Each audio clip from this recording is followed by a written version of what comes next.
See, boy, he is quick. Man, I love having that type of, thank you very much. You're on top of it.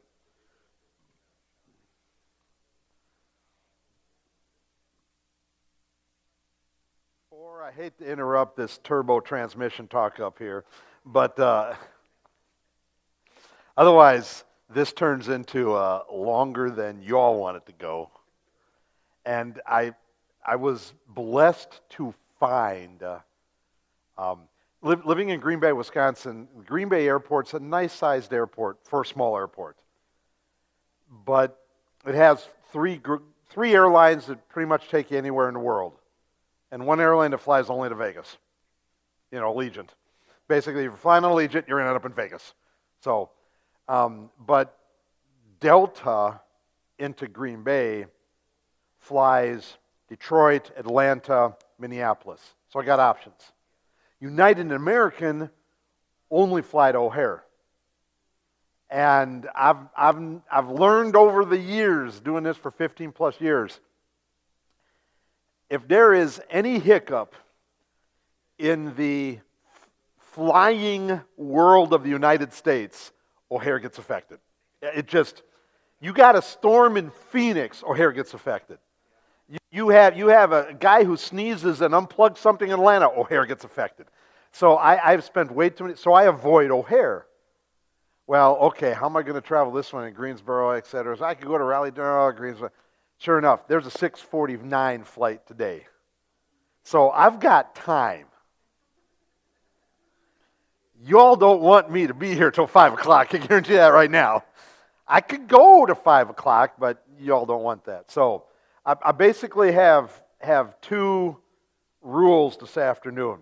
Rule number one, you will not upset me if you get up and walk around. I get it. These are nice pews, but sometimes just sitting for too long, whatever, you need to get up and walk around. That's not a problem. So you will not offend me.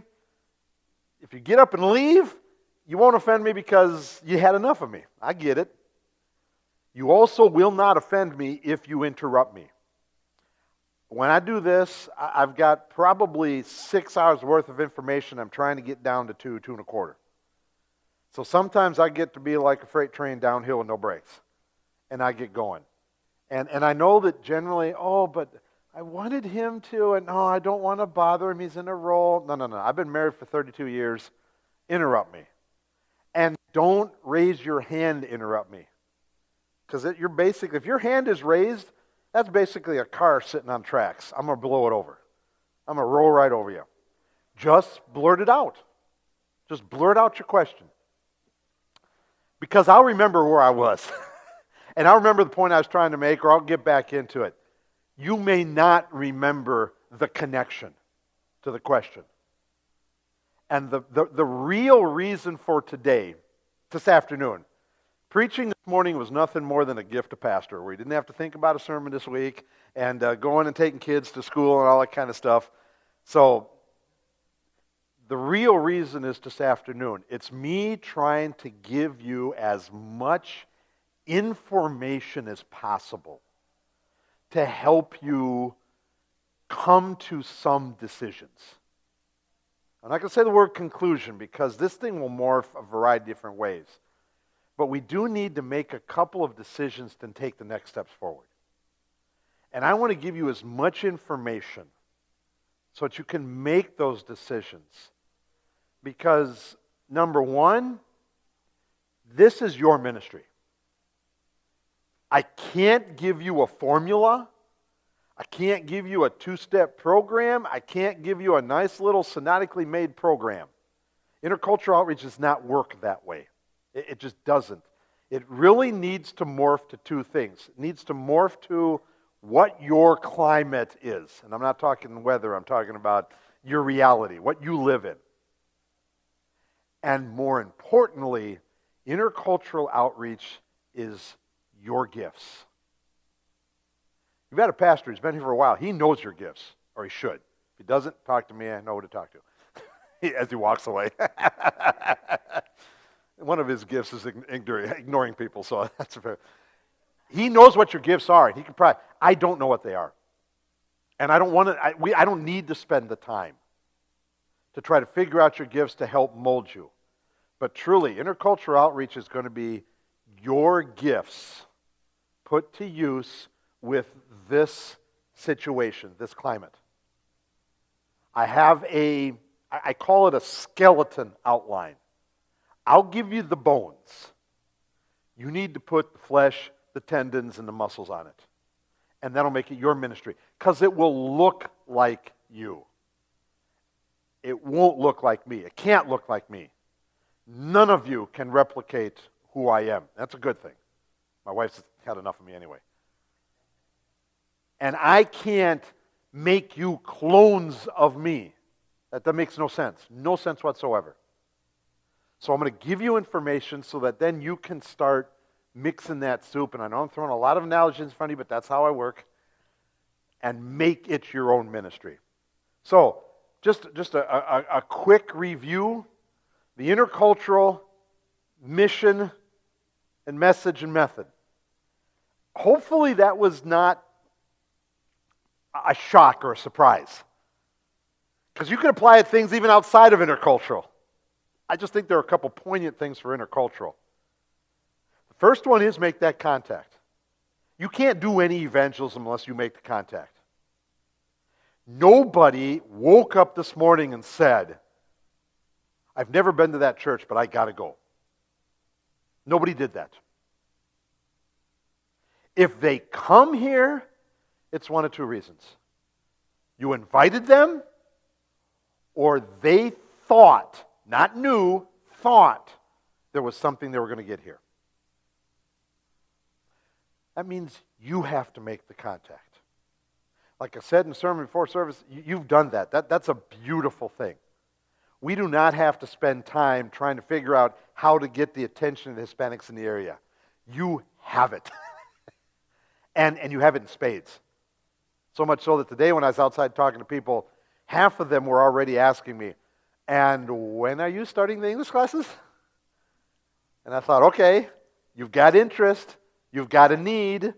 The vast majority, and it's a small sample size, but the vast majority of people I talked to, I think I talked to probably about a dozen of people out here this morning. Most of them are from the Caribbean, Cuba, a few Venezuelans, which are connected. Pastor? We've had 464 unique Hispanic families since January. Yeah, you put that in that email. You are in a place that a lot of congregations I work with aren't there. Usually they call me up and say, I see a lot of Hispanics, what should I do? Well, there's a difference between seeing Hispanics and having what you have. So you've already built a bridge. If you build a bridge, the next step is not, oh, let's do Spanish worship, because you haven't done any of the other. The next one really is creating that relationship. And I hope to show you through this presentation, especially the second part when we talk about the ESL, EIO, that is actually a good tool to create a relationship because it puts you on a one-on-one situation. I don't think I need to spend any more time with the second, the third, and the fourth. I pray, I believe that you will have the truth in mind, but you will also present the truth based on what their needs are, not to bowl it over. And then the caveat to stay on target is always there. Because anybody who's challenged in their faith, even if they have faith or don't have faith, anybody who's challenged doesn't want the spotlight on their sin. None of us want the spotlight on their sin. But we need to keep that, not spotlight on their sin, but we need to keep that focus there so that we can get to that gospel point. Otherwise, there is a strong possibility that if we aren't in a relationship, in other words, they know us, trust us, they will listen to the gospel and in their cultural filters, nothing will resonate. It will not. I say that because when I started adult mission work, I have to separate the two. Growing up in Puerto Rico, by the time I was 9 years old, my dad, the missionary, dragged us kids out with him. So I'm going door to door, handing out flyers and talking to people at 9 years old. probably why what I'm doing today. Actually, when I graduated from high school, I wanted to be a pilot. I wanted to go in the Air Force. In fact, I was ready, accepted at the academy. Really, Fred? You too? You? Oh, okay. Okay. I knew there was kind of a kindred spirit, brother. That's good. I mean, I was ready to go. But my dad said, just take a year at Northwestern, and if you don't like it, you can go to the academy, no problem. Because I think he knew that I would be better suited there. My dad did tell me much later in life that, yeah, I always wondered if you could be a pilot because it takes you a few times to do things right. You only land once right. The first time. I said, I could have trained, Dad. I could have trained. Anyway, so you get into this and you do this. You want to learn how to present that gospel message. So as an adult, I went to Mexico City. And in the back of my mind, I had everything that I was using when I was in Texas. You know, God's great exchange, if you were to die tonight, all those routines. After about 3 weeks of doing that, I jettisoned it. Because I was running to people, if you were to die tonight, what are you going to do? Oh, I'm going to hell.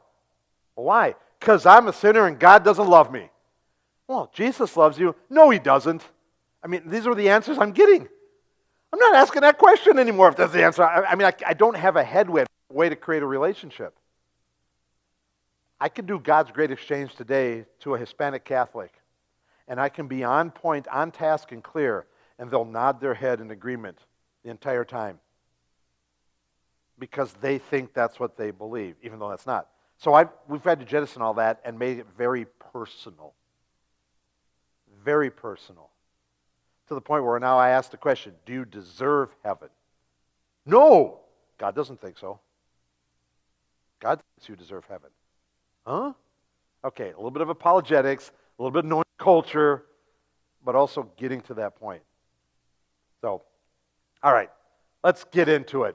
In this first part, we really got two goals. We talk about culture. We want to know ourselves, and let's know those whom we desire to teach.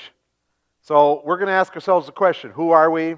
How do we get to that point? Why are we reaching out to Hispanics? And then we're going to do what I call the curious tendencies. And you can take the word tendency and put in stereotype if you want, because stereotype is nothing more than a type. I use the word tendency so that people don't get locked into, well, everybody's like that. No, it's a tendency. It's an overarching cultural reality. So, first of all, how do we define culture? Culture is, and I found this is the shortest answer for culture that I found. But you'll find out it's very collegiate. Culture refers to the sum total of a people's systems of beliefs and associated attitudinal as well as behavioral attributes, both verbal and nonverbal, symbolic and non-symbolic, institutionalized and customary, material and immaterial, all of which are shared to a greater or lesser degree by the members of a given society and passed on from one generation to the next by means of explicit as well as implicit learning experiences. Wouldn't you all agree with that? That is a definition of culture? Well, as a freshman in college, I think we'd all go, yeah, that's culture. Yeah. Well, whatever. So let's apply a little Lutheran. What does this mean? Because in the end, you can read these big sections, but what does that mean? Like I said, I think this is a short and very good answer to culture. I like to boil it down to this. Culture is essentially two things. Culture is essentially what I believe. It's got to start there. Because if I don't believe it, then who cares? It may be other person's culture, but culture starts, what do I believe? I live in Hobart, which is nothing more than Green Bay's shadow. Green Bay, Wisconsin. There is a culture in Green Bay around, well, this time of the year, it's kind of getting itself warmed up. Oh, there's a football team in Green Bay? I was unaware. There is a green and gold culture in northern Wisconsin. No doubt about it. Those people, they believe that. I can't say that I honestly share it. I am not, I have to preface this, I'm not a Packer hater. I'm glad that you're streaming it and you're taping it because people always go, no, it's on tape. I'm not a Packer hater. It's just my life does not stop at 1 p.m. Eastern, 12 Central on Sunday when the Packers kick off. If I'm in Green Bay on that Sunday, which is a minor miracle because usually I'm not, at 12 o'clock, I get in my car and I go to the grocery store because that store is empty. And I get all my grocery shopping done. And yet somehow I hear the game because it's piped through or the radio's playing or whatever. So I'm not a Packer hater. It's just not my team.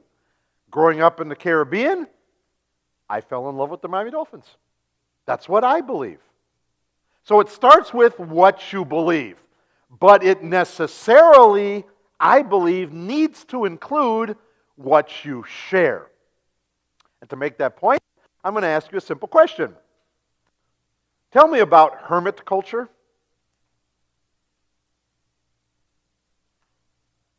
You know what a hermit is? Yeah, tell me about their culture. I'm sure you might find a book, and it might be somebody who observed hermits for a while, but you don't know much about hermits' culture because they don't share it. It's purposeful. Culture is what you believe connected with what you share. In the end, that's really what culture is. Yes, you can say, verbal and nonverbal, symbolic and non-symbolic, customary, material and material, passed on from one generation by means of explicit as well as implicit. Yeah, it's what you believe. It's what you share. For me, the meaning of culture is not that important. These next two questions are the most important. And this is the first one. How do I observe culture? It's actually not as difficult as the question is intended. This is not culture 301. This is culture 001, 101. How do you observe culture? Get out in it. So what do you have to do? Okay, you have to listen and watch and think about it. I would hope you use your brain, but you saying the word brain kind of deviates from the first two that you were saying, and you were on a path there. Exactly. You see it, you hear it, you feel it, you taste it. Trust me, you are missing out on culture if you don't taste it. I did put the hot and the ghost on because I like hot things. And I'm thankful that I did not see a Carolina Reaper out there. Actually, not so much I'm thankful. Those who are riding in the airplane later with me are thankful that there was not a Carolina Reaper out there. Because I tend to, as an older gentleman, produce a lot of extraneous methane as I get older. And I love hot stuff. I love hot stuff. That's why I love Mexican, South American cuisine. There's a certain spice palette to it. Caribbean cuisine is actually relatively bland. I have to go hunt for spices. But the hot stuff, I miss out a lot. And first thing I noticed about Mexico City came through my nostrils. And I'm not talking stinky, because in Green Bay, a mile and a quarter away is a factory called Sanimax, where they take all of the leftover meat packing byproducts. Because we have both beef and pork butchers, the Green Bay Packers. That's meat packing, folks. So Sanimax takes all the leftovers and they turn it into Elmer's. When the wind comes from a certain direction, I know I'm in Green Bay. Because that place, that stinks to high heaven. Burning flesh, everything, it stinks. Mexico City was not burning flesh. It was just a different sense. If you don't use your 5 senses to observe culture, you're really limiting yourself. And I'm going to say, even if you're in the culture, but not using your 5 senses, you are limiting yourself. That was the easy question. Here's the tougher question. Because we all do it. Now notice, I didn't say criticize. We do that too. If you're a Packer fan and you see a Bear fan, you're not critical. You're criticizing. I'm talking critiquing. And I think this is key in creating an intercultural ministry, to understand that there are going to be differences, but the differences actually start not with them. They start with me and my five senses and the one truth. How do I critique culture? Fred, did you still have Wayne Zuliger at Northwestern? Was that, or did he, I can't remember when he left. Okay, if you don't, that's fine.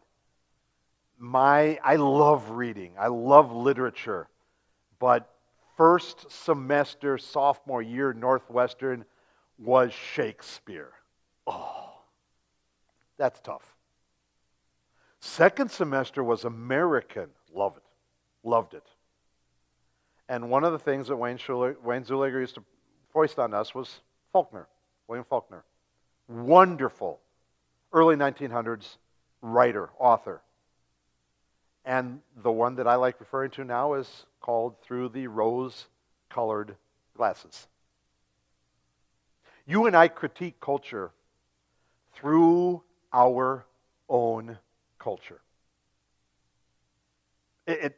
You can't help it. You can take steps to recognize it. You can try to avoid it. I will say that it's impossible. I have other people argue with me, and that's fine. I think they minimize it, but you can't avoid it. Because everything you see, touch, smell, listen, and taste is automatically compared to both that which you are familiar with and what you like. Which means that you're constantly critiquing culture. Constantly. That can get in the way when you critique culture. Especially a culture that is radically, and by radically I mean off the spectrum, different from yours. You can critique my culture, which is quasi-northern Wisconsin. You may wonder, why am I not a Packer fan? You can critique that all you want, but you're probably not going to have an adverse reaction. You might walk away saying, that boy's strange. Trust me, I've got worse. But you're not going to say, I don't know if I can't deal with that person. But in a minute, when I talk about the 5 tendencies of Hispanic culture, there are some things in there which could easily become adversity. I'm going to tell you this afternoon, recording, there is only one lens that you should really critique culture through. And that's the lens of the Bible. And it really boils down to one question. Is it a sin? If it's a sin, then you have every biblical need to critique it and to point it out. If it's not a sin, in other words, doesn't go against God's holy law, God's will, and careful with that, because sometimes we interpret God's will as something different. If it's not against God's holy written will, not a sin, then it should not bother me. I'm going to leave it there, because when I dive into these, with the first one, it will become much more apparent. And I did this in the way on purpose, because this one is probably the one that affects most of us most of the time. Now, I recognize I'm not in the deep south, and I'm also not in northern Wisconsin. In northern Wisconsin, this concept of time is oh, it's close to sacrilege. The bells ring at 9:59:50 because the bells ring for 10 seconds. And at 10:00:00, pastor better be talking. Because if not, at 10:01, I'm concerned. Something's not right. Okay, that is the culture of time. You're a little bit more laid back. Praise the Lord. Because, I'm observant of this. And I will often go into congregations and I know that I need to be suited up, ready to go at 5 minutes before worship. Because we're on. And pastor kind of looks at me here and says, yeah, okay, we're cool. We're not as time-oriented. However, in 3 weeks, I think a young man right here is going to be very time-oriented, if I'm getting the right vibe. Because at 1:00:00, a certain little oblong pigskin gets kicked off. I don't understand the new kickoff rules, but we'll cover that in a different topic. And you want to be in front of your TV watching that. Yeah. So you may move certain things aside, or you may be very vigilant so that because you are time-oriented, because that is time-oriented. The funny thing is that in the world, time-oriented people are in the minority. In fact, there are really only two major cultural areas. Northern European Germans, of which most of us derive some of our culture from. And then the other one, surprisingly but not surprisingly, are the Japanese. Prior to 1945, the Japanese were not time-oriented. But from 1945 to 1948, General MacArthur was the provost governor of Japan in the rebuilding of Japan. And he instilled a time culture mentality. And they've absorbed it. The rest of the world, which means probably realistically 82 to 85% of the world's population, is not concerned about 1 p.m. Packer kickoff. Well, they're not concerned about time. They're concerned about the event. They know the event's going to start. They're hoping to get to the event sometime near the start. If not, no big deal. And the event for them will last as long as they determine they want the event to last for them. That's the way they think. That's the way they operate.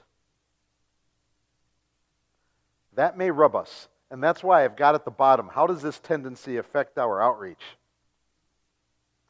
It affects us very specifically in two areas.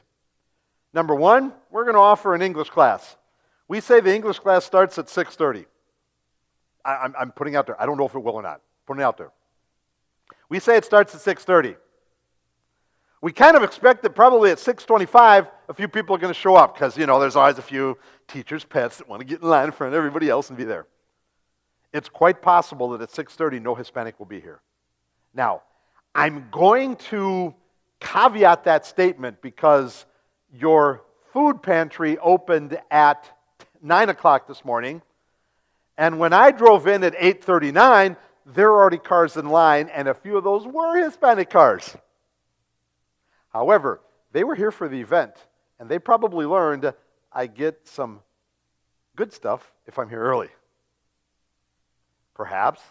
Or they just wanted to assure themselves of something. So for them, it was not a time issue, it was the event issue. But because of that, you may not have everybody, you might have a few people show up early, you might have most people show up late. How do you react if you offer something that starts at 6:30 and by 6:40 nobody's there? What's your critique? I probably did something wrong, right? Because we're good, guiltful Lutherans. What did I do? Or, the pendulum might swing a little bit, they just don't appreciate what I'm doing because they weren't here on time. The pendulum's going to swing on either side of the spectrum. Both of those are not accurate. They're event-driven. They know you're going to be here. They're going to come when it works within everything else that's going on in their life, and they'll be happy when they get here because it's an event. The event starts for them when they get here. And it's fine. They're perfectly fine with that. Even if you say, no, I'm going to go from 6:30 to 7:30. They get here at quarter to 7. They're not thinking like we're thinking. We're thinking, they already missed 15 minutes because we're time-oriented. They're thinking, I'm here. I'll go till they quit, whenever that may be. It actually probably becomes a little bit more apparent when perhaps some of them, as they learn English, might join us for worship. And they walk into church at 10:18. Now, you've started by then. You're not that laid back. How do you react when a Hispanic family walks in at 10:18? I will give you two concepts. Number one, don't look at your watch. That's hurtful. And number two, be thankful they came. Who knows the effort that had to happen that morning for them to show up? Be thankful they came. When I was a missionary in Mexico City, this was on display all 3 years I was there. Every Sunday for all 3 years. Because we announced on the board outside of church 10 a.m. services. I inherited that. I was in no mood to try to change that. At 10 a.m., nobody, including the Spanish-speaking Mexican pastor, was there. Only us gringos who are time-oriented, and trust me, I am not as time-oriented. I have a lovely, beautiful, 32 years my wife, time-oriented individual. Well, it says we're going to be there at 10. We got to be there at 9:45 because you're the pastor. You got to set up. I said, honey, I'll get there at 10. Won't be a problem. What? All 3 years in Mexico, it was a struggle for her. I am not going to touch that one with a 10-foot pole. You're exactly right. We certainly can learn from them. That is a discussion for you and your leaders and your pastor. I do not want to open that can of worms because I do not need the reputation in the Synod of saying, he doesn't care. Because that's how time-oriented people look at it. Yes, we do. In Mexico City, I did not start until I had 15 people seated. Sometimes that was at 10:30. Sometimes that was at 10:40. And my poor wife and the other English volunteer who played the organ for me, keyboard, pump organ, they, well, when do we start pre-service? Why? Well, I have 10 minutes of pre-service to do. I said, don't worry about it. We're not going to do pre-service. Because what I'm going to do is as soon as the first group of people come here, we're going to start singing.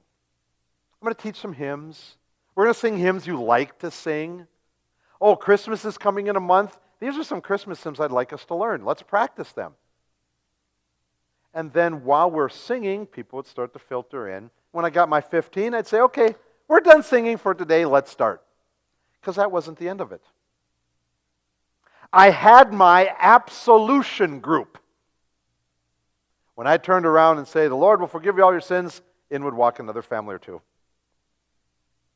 I had my mid-sermon group, which poses a unique homiletical question.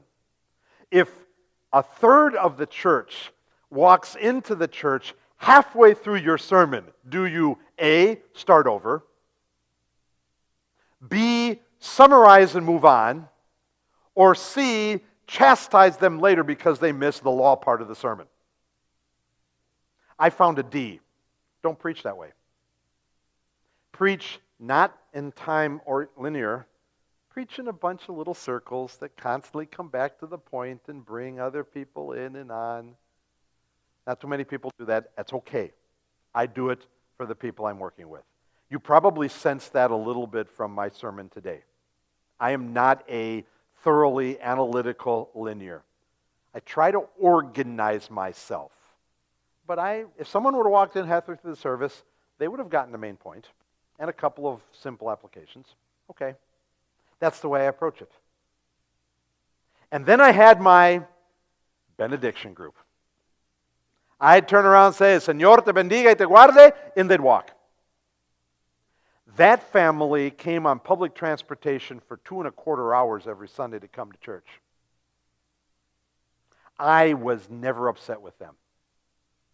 For this simple reason. We had Bible class after church. Similar to what you did, we had a nice Latino break. No one left. No one walked out saying, well, I'm done with this part and I'm not going to know. Once you came to church, you stayed until the event was over. And after the worship service portion of the event, a few people would walk down to the corner, get some food, bring it back. We'd all eat a little bit. I'd go into a Bible class. I told my wife, I've got 45 minutes prepared. I know that the material I have should take about 45 minutes.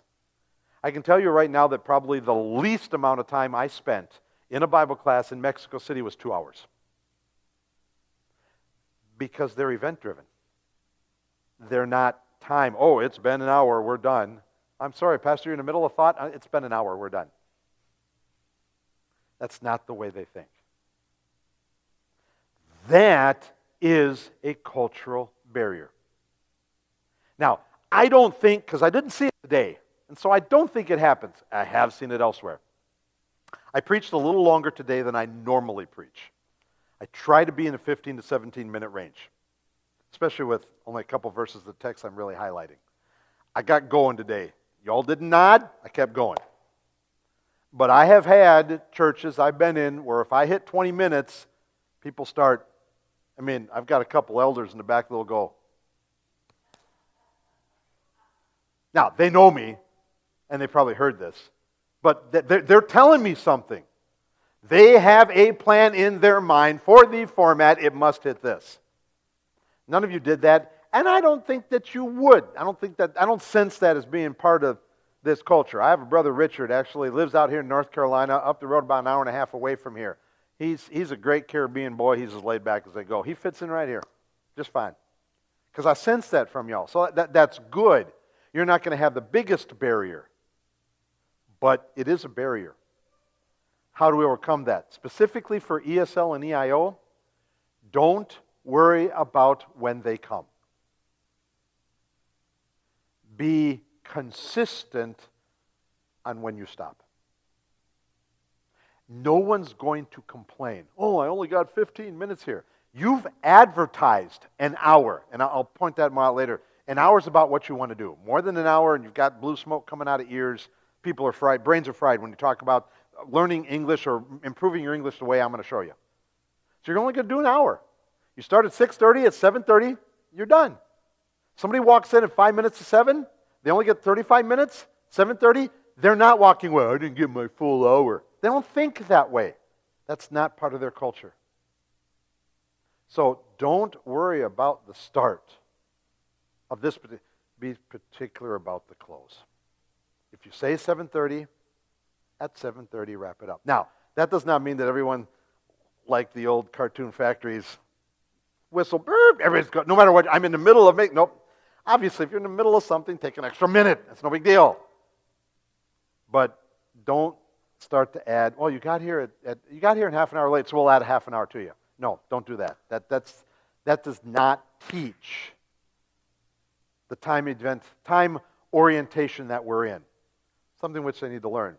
And by the way, do learn it, because there are some time-oriented things around here, right? Start school. Start a work at a factory. No factory in Mexico City that I ever went to had a specific come in at 8.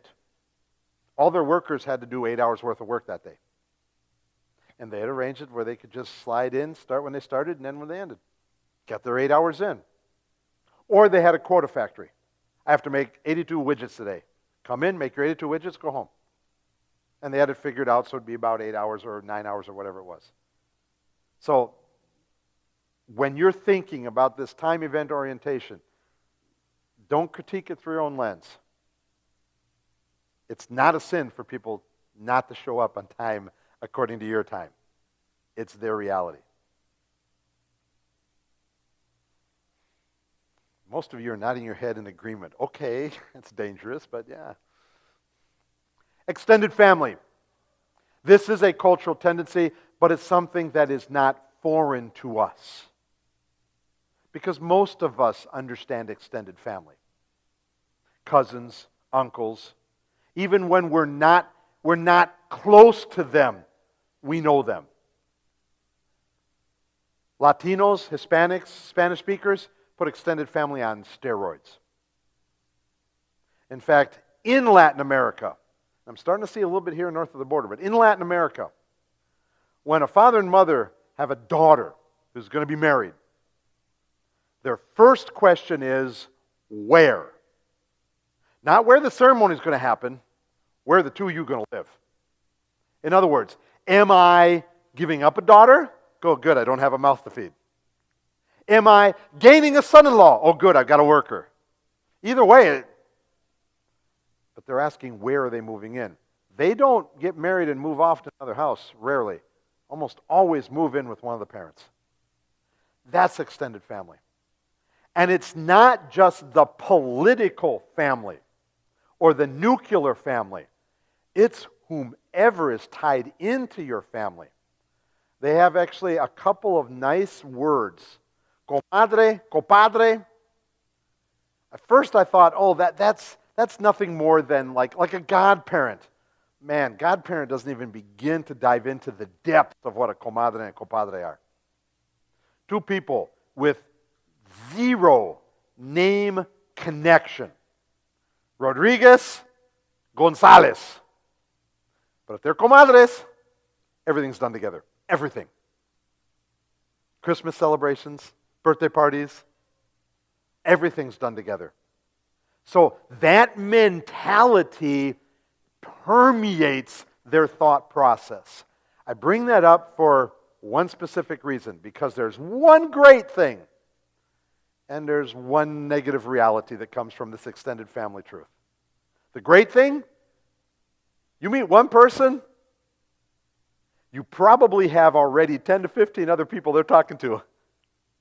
So you get someone walk in and sign up for the English classes and they like it and they do well, they're sharing that with their extended family. There may be a couple in extended family that don't need it. Fine. Those who need it, though, they're bringing them. So you've got one in, you got an in. Can you imagine what the negative is?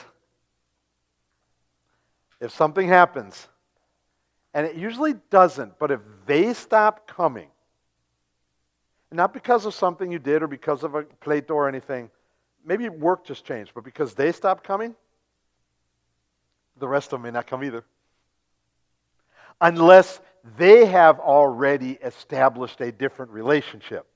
If their relationship is only through that one person, that person stops coming, they stop coming. I've been doing this for about 15 years in the United States, about 130 to 150 congregations that I've done this type of presentation that have started up an ESL, EIO, and the number one is, well, so-and-so was coming for 6 to 8 weeks and their whole family was coming and then they stopped. What did I do wrong? And I have to say, you didn't do anything wrong. One person probably stopped coming because of work. Because, look, I'm a Caribbean boy. I grew up on the island. I can guarantee you that no Hispanic comes to the United States because of our gorgeous weather. When I'm in northern Wisconsin, I say, no Hispanic came to Wisconsin in order to go snowmobiling. No. I make trips to Arizona in January and February just to get away from that stuff. No, Hispanics come to the United States for 5 reasons. Work, and family. Work dominates. So if they're here and they're working and work changes, they will gravitate towards what work is, even if they have views of family. Work is first through 4. And they'll come into areas that have families. Everybody that I talked to in the cars out here had extended family in the area. That's why they came to this area, because of a family connection. That's a plus. But the reality is that then the family will drive and occasionally trump other things that are going on, including the budding relationship that may happen through an ESL-EIO program. It is so rarely you. Now, I say that because, yes, occasionally we do put our foot in our mouth and we say something, but that's usually forgiven. It's almost always work or something happened to family and they literally moved off. I'm working a vacancy in Detroit, Wisconsin, or Detroit, Michigan right now, working with that congregation. They have over 300 souls that have been connected to church over the last 18 months. I have found that about 100 of those 300 souls no longer live in Detroit. Work changed. Family changed. They came in, they were part of this family, it's all good, they've moved on. There is a certain transitionary nature in the first 7 to 15 years of a Hispanic family's presence in the United States because they are driven by where's work and where's family. I say that because it is very possible that your contacts with people will cycle. And it won't be because of something you did. It'll be because of their external pressures, work or family. It's just the reality. And I bring it up because I want you to manage expectations. Confianza, trust. If you don't gain confianza or trust with Hispanic, the gospel will not have a foot in their heart. I have no really good way of explaining it because you really just have to kind of sense it. But the trust level is key. And as you know, trust takes time. I have people, Hispanics, friends of mine, that were only Facebook friends anymore. They've moved on. I knew them in Green Bay in the early 2000s. By the middle 2000s, they had moved on to Appleton, some of them even further. But since we're still Facebook friends, I will get the random message. Hey, Pastor Tim, long time no talk. What do you do if? And they're just asking me a question as a friend. What do you do if this happens? What do you do if this happens? Because they trust me, they're going to ask that question. And then when they trust me, and they ask that question, where do I go to? You know, you and I probably wouldn't ask somebody who lives in a different part of the state. We probably go to the Yellow Pages or nowadays the Yelp or whatever, and we figured it out and we do it. No, they see it there, that's fine. They want to go to somebody they trust because there's a correlation. If A has happened and B trusts A, C trusts B, C is going to trust A. You geometry people out there, I know that there's a real thing. If A is B, whatever. That's what happens with Latinos across the spectrum. If B trusts A and C trusts B, C is going to trust A. C is going to go to B and ask B, where do you go for A? And then they're going to use it. That just means, though, is that we have to be aware of the things we say so that we're not creating a false illusion. And we're limiting ourselves a little bit. And I say that because that goes on to the next one. Every Hispanic, until they're in the United States for about 25 to 30 years, will consider himself, herself, or their family as a minority. They will put that lens on. They will live that lens. When they walk into this church, they will think, I am the minority. You will welcome them. I know you've welcomed me. You've welcomed them. You will welcome them. That will not overcome the fact that they think they're a minority. And because they think that way, they will do things and say things that reflect that minority status. We just have to be careful about what we say or do in that relationship building so we don't misplace that particular trust. For example, there are going to be some who have immigration issues. Up till now, working with Cubans, you do not have immigration issues. Because Cubans are blessed by God, the United States government, to have a clearly defined, well laid out sequential path that's almost handed to them. I know, I had a pastor friend in Phoenix, Arizona, who is Cuban. And I was there with him as he walked through every one of those steps. There is a specific path. Non-Cubans, that's a different story. Start running into some Venezuelans, you might uncover more people who are more like Cubans than Venezuelans. You run into anybody from Central America, Honduras, El Salvador, Costa Rica, Guatemala, they don't have the same path. They don't get the same other benefits. It is not clear for them. They have immigration issues. Now, the good thing is that you and I don't care about immigration issues. Because that's not our lane. That's the federal government's lane. The federal government can't do their job. I'm sorry, I'm not going to do their job for them. In fact, they've told me, you can't do my job, so don't do it. In 2006, a case came before the Supreme Court, and the end result was that the Supreme Court said any faith-based institution or education-based institution, i.e. church or school, cannot get involved in reporting or processing immigration issues. No federal government employee, no state government employee is ever going to come to you and say, are you working with illegals?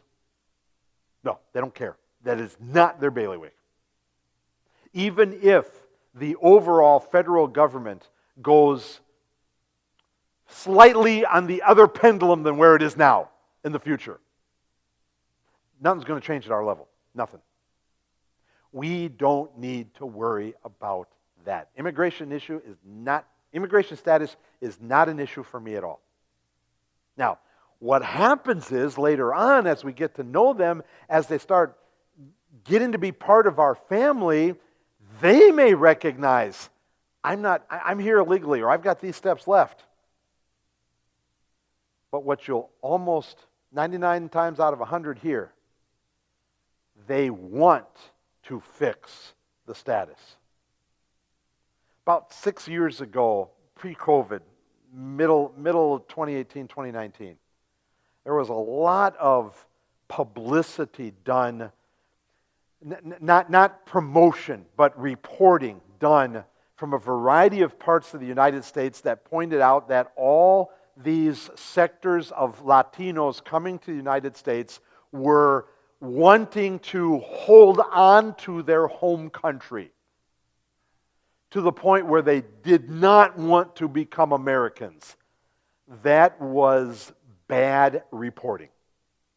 Yes, there are a few, but the truth is that the vast majority, once again, I'm going to put it in that 95 to 97 percentile. The vast majority of the roughly 33 million Hispanics in the United States who are caught up in an immigration status confusion. In other words, they're not citizens yet. Some are in the process, some don't know. The vast majority of those 33 million want to be here legally and are trying to find the path to do it. I applaud them for that. I can't help them. The best I can do now is give them an 800 number of a lawyer, immigration lawyer in Miami, and say, here's somebody professional to call. I can't help you anywhere else. Because the church does not have those resources nor that knowledge. And I'm not a dummy. I've read a lot. I've talked to a lot of people. I would never stand in front of a Latino and say, this is what you need to do to fix your immigration status. By the time I said it and that person went someplace, it'd be changed anyway. Dude, go find your $5,000, pay the lawyer. That's the only way it's going to do it. That's allowing me to keep my relationship with them, not being superior, but also recognizing that they have a minority mentality to it. Any questions on the whole immigration status and that kind of stuff? Usually I get a lot of feedback from people who will tell me, well, why can we even legally work with them or morally work with somebody who's constantly breaking the law in the United States? You know, this is persistent sinner routine. If anybody asks me that question, I have just one anecdotal reality. If we were to do that with people, then we would need to stop every person to walk through the door and say, did you speed on the way to work today? Did you speed on the way to church today? Have you been speeding? Because that's federal law, enforced by the state. That is the law of the land. And these guys are chuckling up here because they know, like I know, the speed limit is at best a weak suggestion. Depends on where in the country you are. When I'm driving in LA, the speed limit is a hope for dream because I'm barely making half of it. When I'm bypassing Chicago, like I did last week on my way to Detroit, I had to drive to Detroit, couldn't get a flight on a certain time, so I had to drive to Detroit. And I'm doing, posted is 65. I'm doing 72, and I am getting smoked. Not blitzed or passed. I'm getting smoked. I'm sorry. It is spirit of law and letter of the law. That is the exact same thing the federal government does for immigration status. Okay, I'm not going to question. Everybody walks to the door and say, did you speed? Therefore, I'm not going to question everybody who says, okay, you got legal status here? No, that's not our job. Our job is to teach that as Christians, we want to respect. So yeah, I do pay attention to the speed limit. And then I value my life. In some places in the United States, going to speed limit is a death wish because of the way they drive. So I value my life. In some places, Hispanics will come up to say, help me, I want to become, legal here. Good. I can't help you. Find an avenue to do it. But just telling me that eases my heart. And the truth is, in 58 years of life, 50 now, 50 years of them living in Latin American reality, I've never had any Latino look at me and say, I'm here, but I don't want to be a citizen. I don't want to obey the law. I've never had anybody tell me that. Because I believe 95 to 97% are here, and they don't want to be a minority anymore. They want to be the majority. So they're going to do anything they can to become legal status-wise. Yes?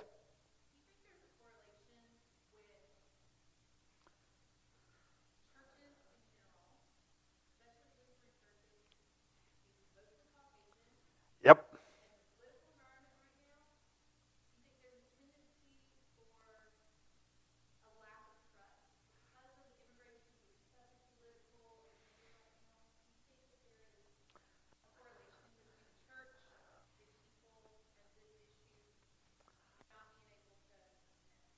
I think that there is a overarching reality in that correlation.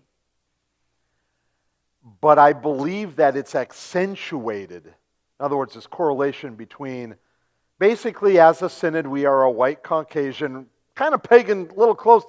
I won't say we're far right, but we're not central either.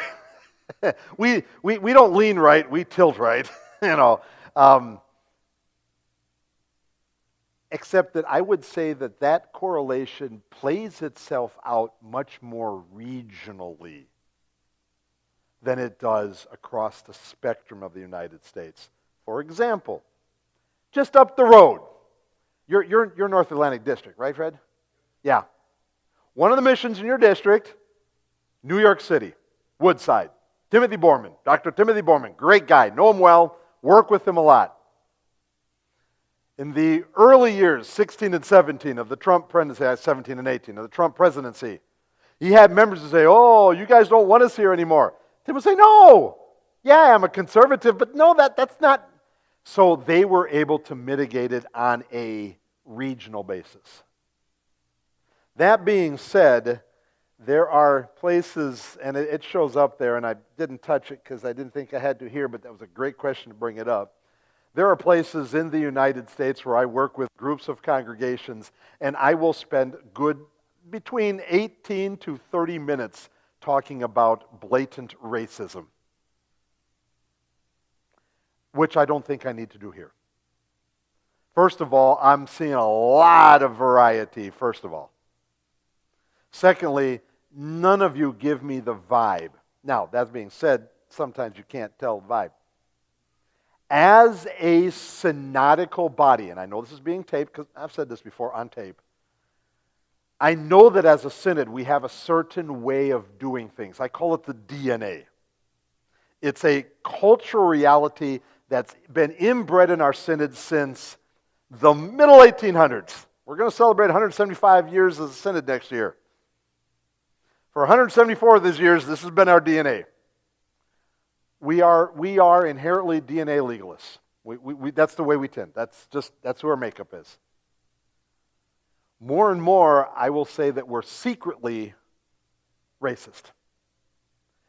Not overtly, blatantly out. But I think that racism is a little bit of the lens that we try to filter things through. And it may be an educational racist. It may be a social status racist. We tend to, but then when you look at the history of the German people, the German culture of which that's not a good culture to combat racism with. Even in the last 100 years. My latest podcast that I'm listening to, I'm on podcast number 60 of about 240. It's called History of the Second World War. I'm a history nut. That's my little. And that particular podcast spent 7 episodes of 30 minutes each dealing with the racial component of the Third Reich prior to Hitler coming into power. I mean, yeah, that's. I think that sometimes as a synod, as an institution, we will proclaim outwardly the gospel's for everybody. And then we may struggle to say, but that's okay, sit next to me and you express your faith in the way that's most comfortable to you. Remember, the one filter, not a sin. So it's not a sin, go ahead. And I will express my way. And I will say and believe and act we're the same. That's a struggle. That's a struggle. I believe that some of these congregations, like yours, you're not close to another WELS congregation. You're not doing a lot of things together with other people who are deeply rooted in the WELS faith. And by deeply rooted, I won't talk about, I was born WELS. No. Tell me if your great-grandfather was born WELS. Now you're deeply rooted. Okay. My great-grandfather came over from Germany, became a WELS member shortly after he got here. So I could see that. My blessing is that my father, by no means on his own, said, we're going to Iowa, we're going to Kansas, we're going to Puerto Rico. Kept moving us further and further away so that as children we would not be as ingrained. I do see it. But I don't think you're as ingrained. So therefore, I think that it will be easier to overcome that small modicum of trust, to build that up. Because I don't think that many of the people here would walk in as immigrants, as minority individuals, as in their mind inferior. And after a couple times you will look and say, well, they think we're inferior. I don't think you'll give that vibe.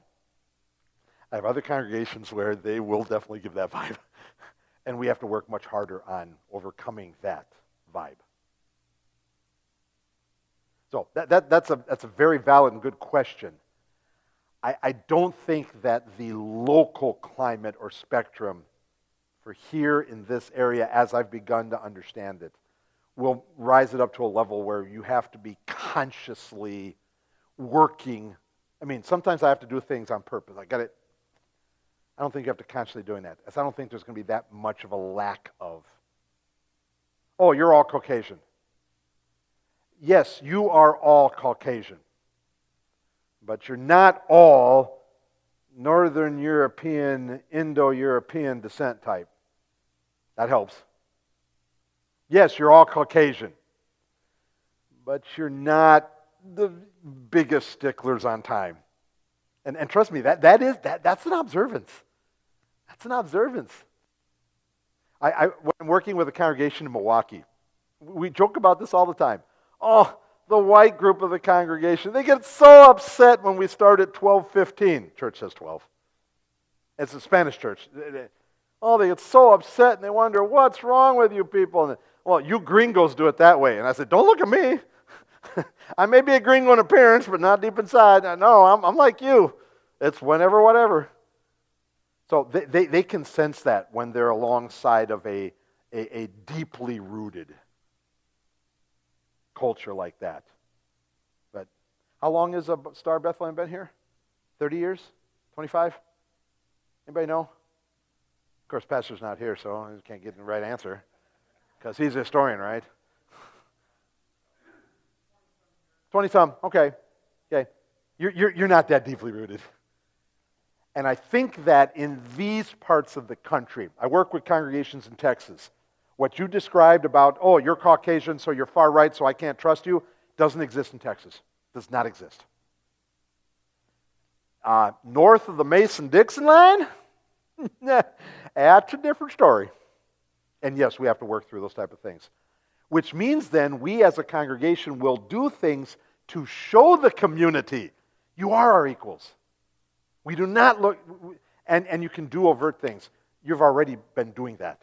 So you've probably eliminated some of that inherent thought process by offering what you offer already just with the food pantry. And then because of what I've heard, the reaction being from, oh, you're going to offer English? You know, several people have said, yeah, they're constantly asking, when it's going to start, when it's going to start.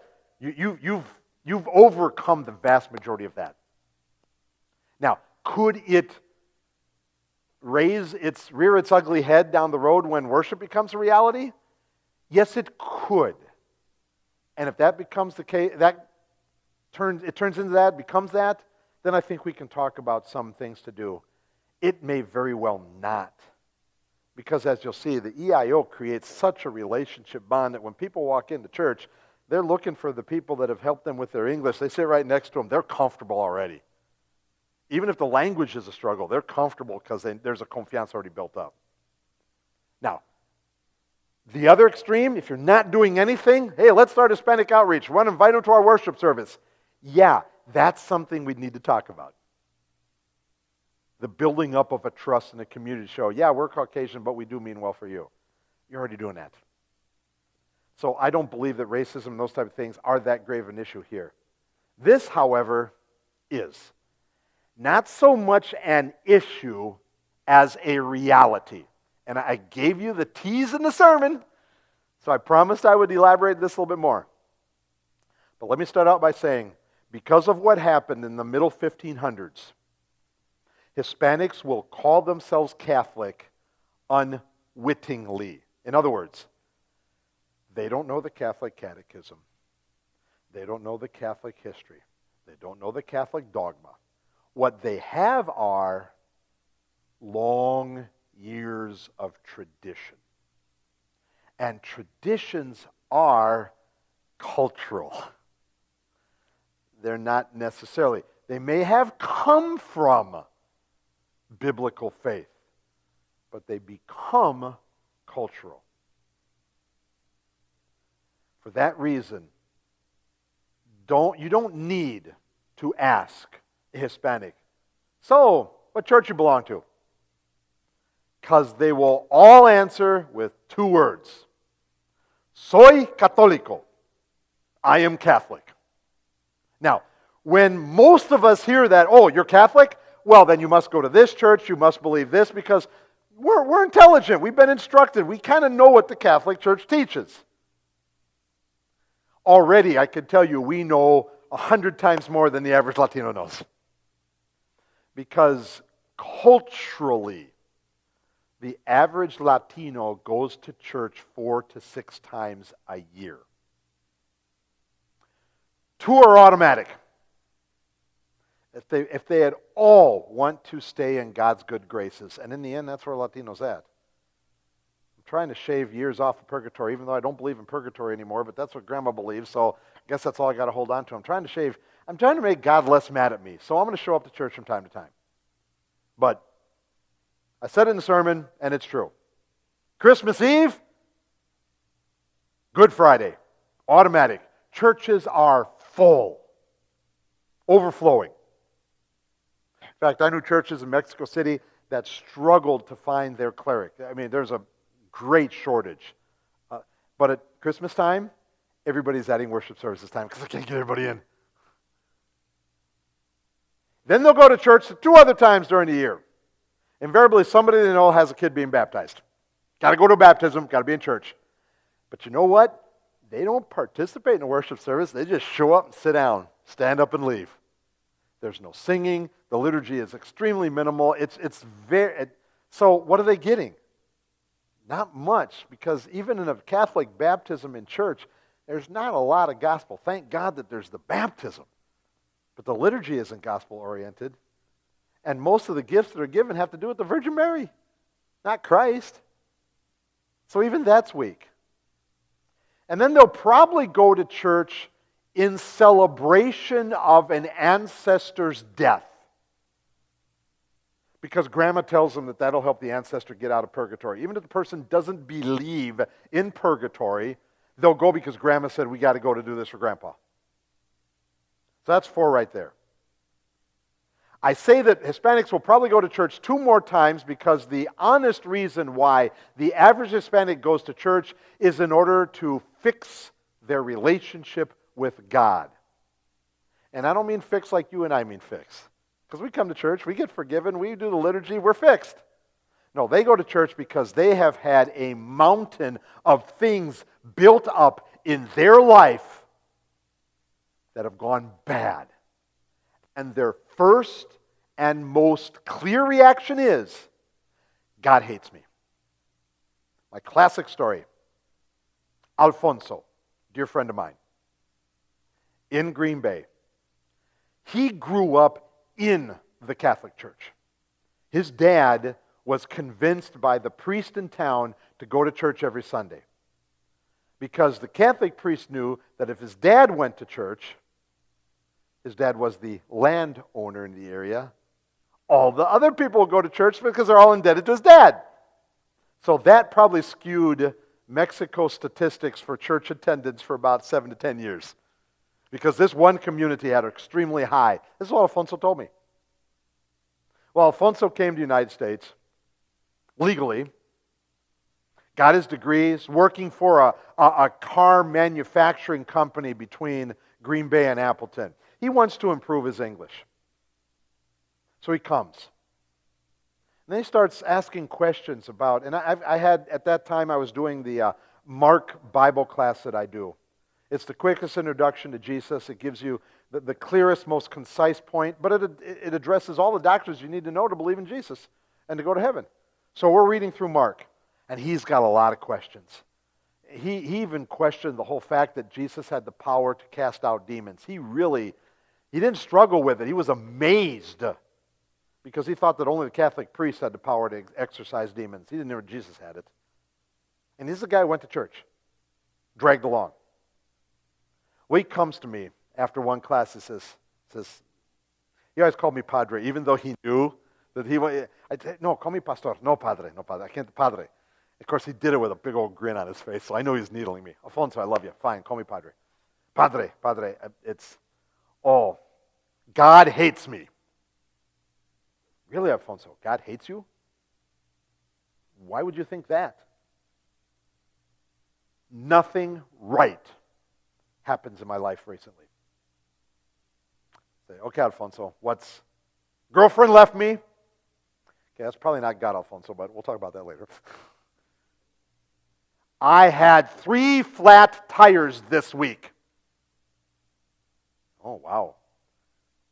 Didn't realize God wanted my cousin who was in the tire manufacturing business to get rich this week, but you had 3 flat tires? Wow, okay. You think that God is mad at you, so he gave you? Yeah, Padre. God is mad at me. He gave me those flat tires to punish me.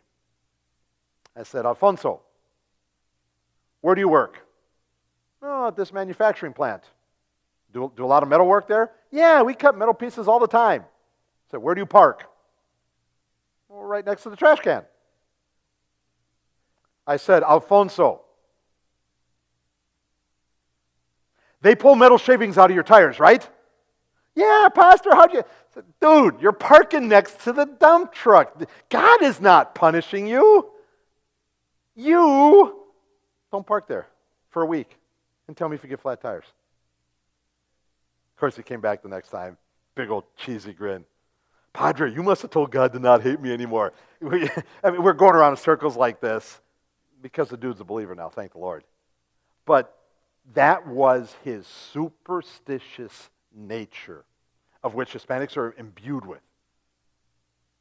And convinced that since God did not hated him, these things that happened in life were punishment. He was a Catholic who went to church. Imagine those who didn't go to church. And so you can really boil down Catholic dogma in the average Latino today to a couple points. Number one, they know but God hates them. They believe in a Trinity. God the Father, mean old dad. God the Son, didn't quite cut it. God the Holy Spirit, we don't know him. So who do you turn to? Mom. Mom ties everybody together. Mom tells dad, don't punish your kids. Mom tells the son, buck up. Mom tells the Holy Spirit, stick around, give some gifts. So for them, mom is one. And mom has been so imbued into the culture in Mexico, in Central America, that mom comes first above everything, including then in their own life. It's a matriarchal society. Yes, it's a bunch of machoistic pigs, so to speak. But mom comes first. Mom governs everything. They don't know Jesus. I mentioned Alfonso. He had never heard the story of Jesus casting out the demons called Legion into the pigs that went out to drown. Never heard that story. I run into people who never heard that Jesus walked on water. Never heard that Jesus fed 5,000. Somehow or another, I do hear them saying, well, I know Jesus changed water into wine. And then I realized, yeah, that's because you've probably gone to several weddings. And that's probably about the only thing they read at a wedding from the Bible, is Jesus at the wedding at Cana. So you know that miracle, and you're probably a little jealous because you have to spend, every time you get paid, part of your paycheck to go buy beer and wine. Man, Jesus could just do it for me. That'd be great. Nope. They really don't know anything about Jesus. They have their Catholic culture. So I say very open and honestly, don't ask them the question. Assume that they're Catholic. You can do that and be right 98% of the time. Every now and then you run into an evangelical. Evangelical just means an ex-Catholic who's probably knows a little bit more about Jesus and probably loves the fact that he can participate in worship now rather than just observe worship. What you recognize, though, is that even though they come from a Christian culture, they don't know Jesus' salvation. They do not know vicarious atonement on the cross. They do not know substitutionary. They do not know justification. They do not know it. And by knowing it, they might have even heard of it. It is a new concept for them. Jesus paid for all of your sins. I could probably do 8 lessons with a Hispanic based on that sentence alone, focusing on a different point of that. And that might be almost a Bible instruction course. Because they just don't know it. Sometimes when we get into an evangelistic mode in our congregation and across the synod, we'll often try to base where they are. Oh, so you're an Elka Lutheran. Okay, you don't believe in anything either, but you like women pastors, so you're gonna have a problem here. Oh, you're a Southern Baptist. Okay, you don't like the fact that I can have a beer from time to time. You know, we're kind of trained that way. You can't do that with Latinos. Now I'll even go one step further. You're going to be dealing with Cubans based on what I saw. Cubans haven't had the Catholic Church visibly represented in Cuba for 65 years. They know even less. Which means that they don't have all the traditions. Which means you're starting even more fundamental. But that's okay. Because you and I are not going to save every Hispanic that we meet the first time we meet them. That's impossible. We're going to spend our time, we're going to share the gospel, we're going to get to know them, we're going to be able to answer their questions, and through that, the Holy Spirit's going to work. And He's going to build faith and maturity in faith. So how do we handle the thought process? Every Hispanic is a Catholic. Just not the way you think. Every Hispanic is a traditional Catholic. They don't know the Bible. In fact, most Hispanics will tell you, I have a Bible. It is wrapped in plastic and sitting on my coffee table or my nightstand or wherever. Some have even put it on their dining room table. But it's shrinked in plastic because the Catholic Church for the last 150 years has told their people, you don't read the Bible, you'll get it wrong, you will go to hell. You must come to us. We must interpret the Bible for you. And that's why sometimes when I work with Hispanics in Spanish, I can't open the Bible and say, read this. Many of them won't. They're still afraid to. I'll print it on a piece of paper. I'll put it in front of them. I will read it. And every now and then I'll get them to answer questions where they have to read something off the page and very slowly build into it. Which will make itself a little clearer later on when we start working with them in the means of grace. Their English is improving. We're talking to them. They're getting to know more. They're asking biblical questions. We will share the gospel with them. But it probably won't be in the format that most of us learn catechism. Here's the Bible verse. What do you know about this Bible verse? Answer the question about the Bible verse. Learn the Bible verse. That's not the way it does not work that way. We're going to not to be very testimonial driven. This is what the Bible says. You say it. This is what I believe it says. You explain it. This is how I know it works for me. Here's an application. This is what the Bible says. And let them glean from that testimony and then ask you questions. And then they'll build themselves into the pattern of working with God's Word. Right, that's the cultural side of things. I even hesitate to share what time it is. Oh, not bad. I'm ahead of the game a little. Yes.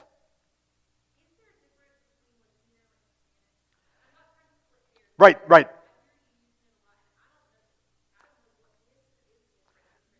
There is no difference. There is no difference. I've read several different places that some people use the word Latino to emphasize the location that they came from, Latin America.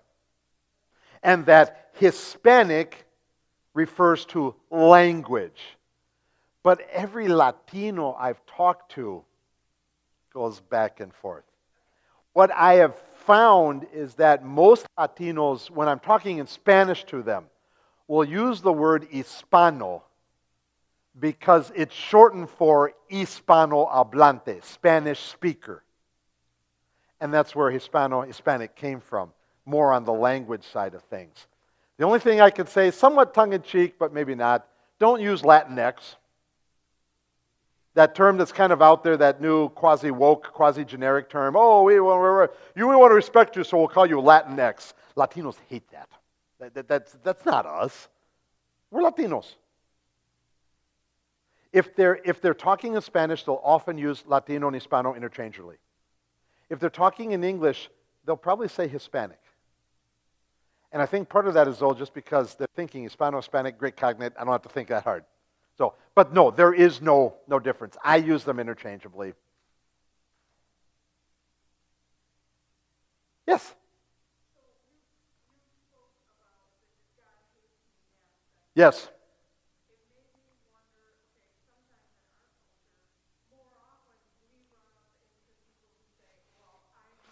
Yep. Yeah, I'm fine. God loves me. Yay!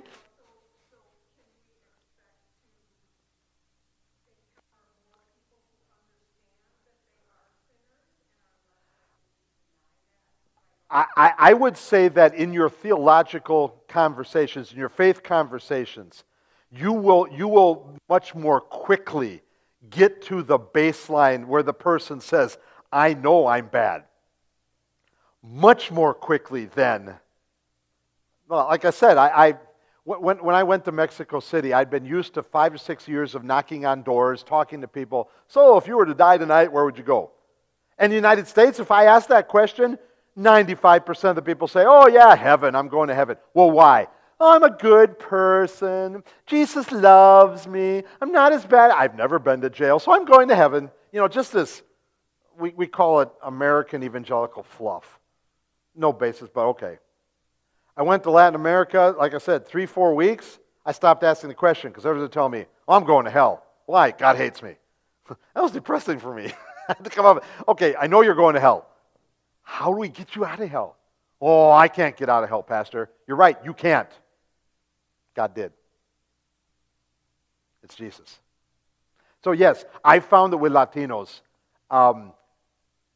it takes me a lot less time to get to the sin part of it. Now, you may run into some Latinos who, and some of them may be Cubans, because of the lack of Catholic tradition, they are truly, I know that the communist system uses the idea of being completely atheistic, completely lack of knowledge of God. Latino communists can't say that because there's always been a God presence. But they're a whole lot closer to atheism than they are to anything else. And so it's just an empty sponge. Yeah, I know that there's a God exists. My abuela, my grandmother, always talked about God all the time. But I never got anywhere else, so what do I know about God? I don't know anything about God, so who cares? Not the agnostic, oh, there can't be a God. No, they believe a God exists. Atheistic, communist, not even there, kind of in between. But no, they come to sin a whole lot quicker. A whole lot quicker. I used to jokingly tell other people in the United States, someone says they're not a sinner, give me 5 minutes. 5 minutes of listening and talking, I'll get them to recognize they're not perfect. They're sinful. Usually takes them about 35 to 40 seconds with a Latino because they've got that guilt driven into them from the church. And even the church gives them a myriad, and I'm talking about encyclopedia thick, ways to fix yourself with God. They can't. I know this is going to sound quasi, and I know it's on tape, but Martin Luther was a great Latino. He was a great Latino. He tried his hardest to fix himself with God and never could. Beat himself. Sacrificed everything. Tried to make himself right with God. Never could. He carried around a ton of guilt. Until the Holy Spirit said, all right, I've given you enough slack. Here you go. Bingo. Yeah. We're not going to run into too many Martin Luther Latinos. It's not going to take that long. So, all right. Moving on then, and this becomes a little bit more the pragmatic portion of the presentation. I start by pointing out that even though you've already pretty much identified, and that's happened because of previous conversations and everything, that's not the only arrow in the quiver. When you're reaching out to Latinos, reaching out to Hispanic, there are what I call 3 pathways. The first pathway is offering some kind of translation help. They come into worship, they feel a kindred spirit and whatever. Here's the bulletin in Spanish, here are the readings in Spanish. I've often told guys, if you're going to translate your sermon, don't translate it, Google Translate the whole document. Rather, take each paragraph and give me your topic sentence. What drives that paragraph? Translate that. In other words, give them a bulleted point. Because in a minute, I'm going to tell you a little secret of why EIO, I believe, works really well. Latinos understand a lot more than you're saying than they let on. Because they've lived in the United States. They've got a vocabulary down. They're able to listen and grab on. They just can't always formulate to respond back. So that was my 3 months in Mexico. I heard a lot of Spanish and understood it. I just couldn't quite get it out. So there is the intercultural method. That's what we're talking about. Using EIO, ESL to bring people together for assimilation. I know that interaction is probably better. we're coming together. We're not trying to create a separate module or a separate silo. We're coming together. We know that there may be some languages that divide us from time to time. That's okay. We'll work through that. But that's not the primary divider. The primary divider is, do you understand what your faith is? When you do understand, then we come together. Because that's the way we live. Then there's also the Academia Christo route. If you were to uncover a large, concentrated area of Latinos, Hispanics, and they themselves have all got a lot of questions, and it looks like there might be some people in that group that could kind of form their own leadership, then we connect them to Academia Christo and let Academia Christo work with them online. A lot of teaching, a lot of training, a lot of Bible classes, a lot of materials, and that result ends up in a house church. Generally, it does not have enough momentum to end up in something like this. Now, there may be a time in our future where we use a few Academia Christo modules to connect with what we're already doing, to supplement and to enlarge it. Truth is, Latinos are very relational. Generally don't like staying in their house with 6 people. They want to be part of the crowd. They want to be part of the group, part of the family. This is your family. This is their family. Let's get together. They want to be personal. But the Academia Christo route is there. So I don't ever want to say, hey, no, it's there. And we may from time to time beg, borrow, and steal from that to get going. So what do? If we're going to be intercultural, we're going to be assimilated, we're going to be integrating, then there are 3 ways. The EIO approach, the welcome wagon approach, which may be a part of EIO. Talking to people out there, people are here 4 months, 6 months, 10 months, and are already coming to the food pantry. Okay, they may have some other questions about how to integrate into society in this part. Do you consider yourselves Winston-Salem here? Is this still Winston-Salem Township or City of? Okay. So when does it become Louisville? How far south? A couple miles? Half mile? I'm curious. I have to look at a map. I don't have to need. I'm saying, for this part of your area, you may occasionally offer stuff that will help them integrate into society here. We used to offer people moving into apartment complexes. We used to offer, okay, here's when they pick up trash. You can't just put your trash outside of your back door whenever you want to. No, you got to put it in this place, and they pick up trash here. So we would offer those type of things to integrate them into the community. And then we offer community events. The more people you have come in for English classes, the more opportunities that man back there is going to have to offer baptisms and even quinceañeras. Cultural events that Latinos traditionally want to celebrate in a church that we will gladly take advantage of because that's a gospel opportunity. It is a church event. It has a church worship service, and then they move on to the salon. We have an order of worship service in all Spanish, and I have a bilingual order of worship service because I'm running into more quinceañeras in the United States where the girl will look at me and say, don't preach at me in Spanish because I don't understand Spanish well. And all my friends speak English, but my grandmother's coming, so we got to have some Spanish. So we do an English with a Spanish help quinceañera. That's available as well. But a traditional Catholic, because for them the quinceañera is virtually akin to a wedding. They'll actually spend more money on a quinceañera than they will on a wedding.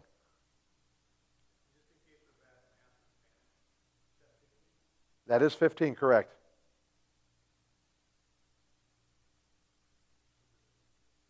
It's a 15-year-old birthday party. It stems actually from rural Mexico. In rural Mexico, remember before I said that when the girl gets to being of marrying age, the big question is where? Well, Dad wanted to know the 15-year-old. Well, you can get married now. You're old enough to have kids, and you probably are going to have kids, so I don't want to take care of them. Or if I do, I want to make sure I've got an able body in the house. So the tradition was, and this is the middle 1800s when it first started, the tradition was that the daughter would dress up in her finest clothes and go down to the center of town. The center of town is called the plaza. The plaza always has a Catholic church and always has a bank. That's how the Spanish build the plaza. And the girl would get down there all dressed up. I mean, to the 9s, 10s, 12s, 15s, whatever.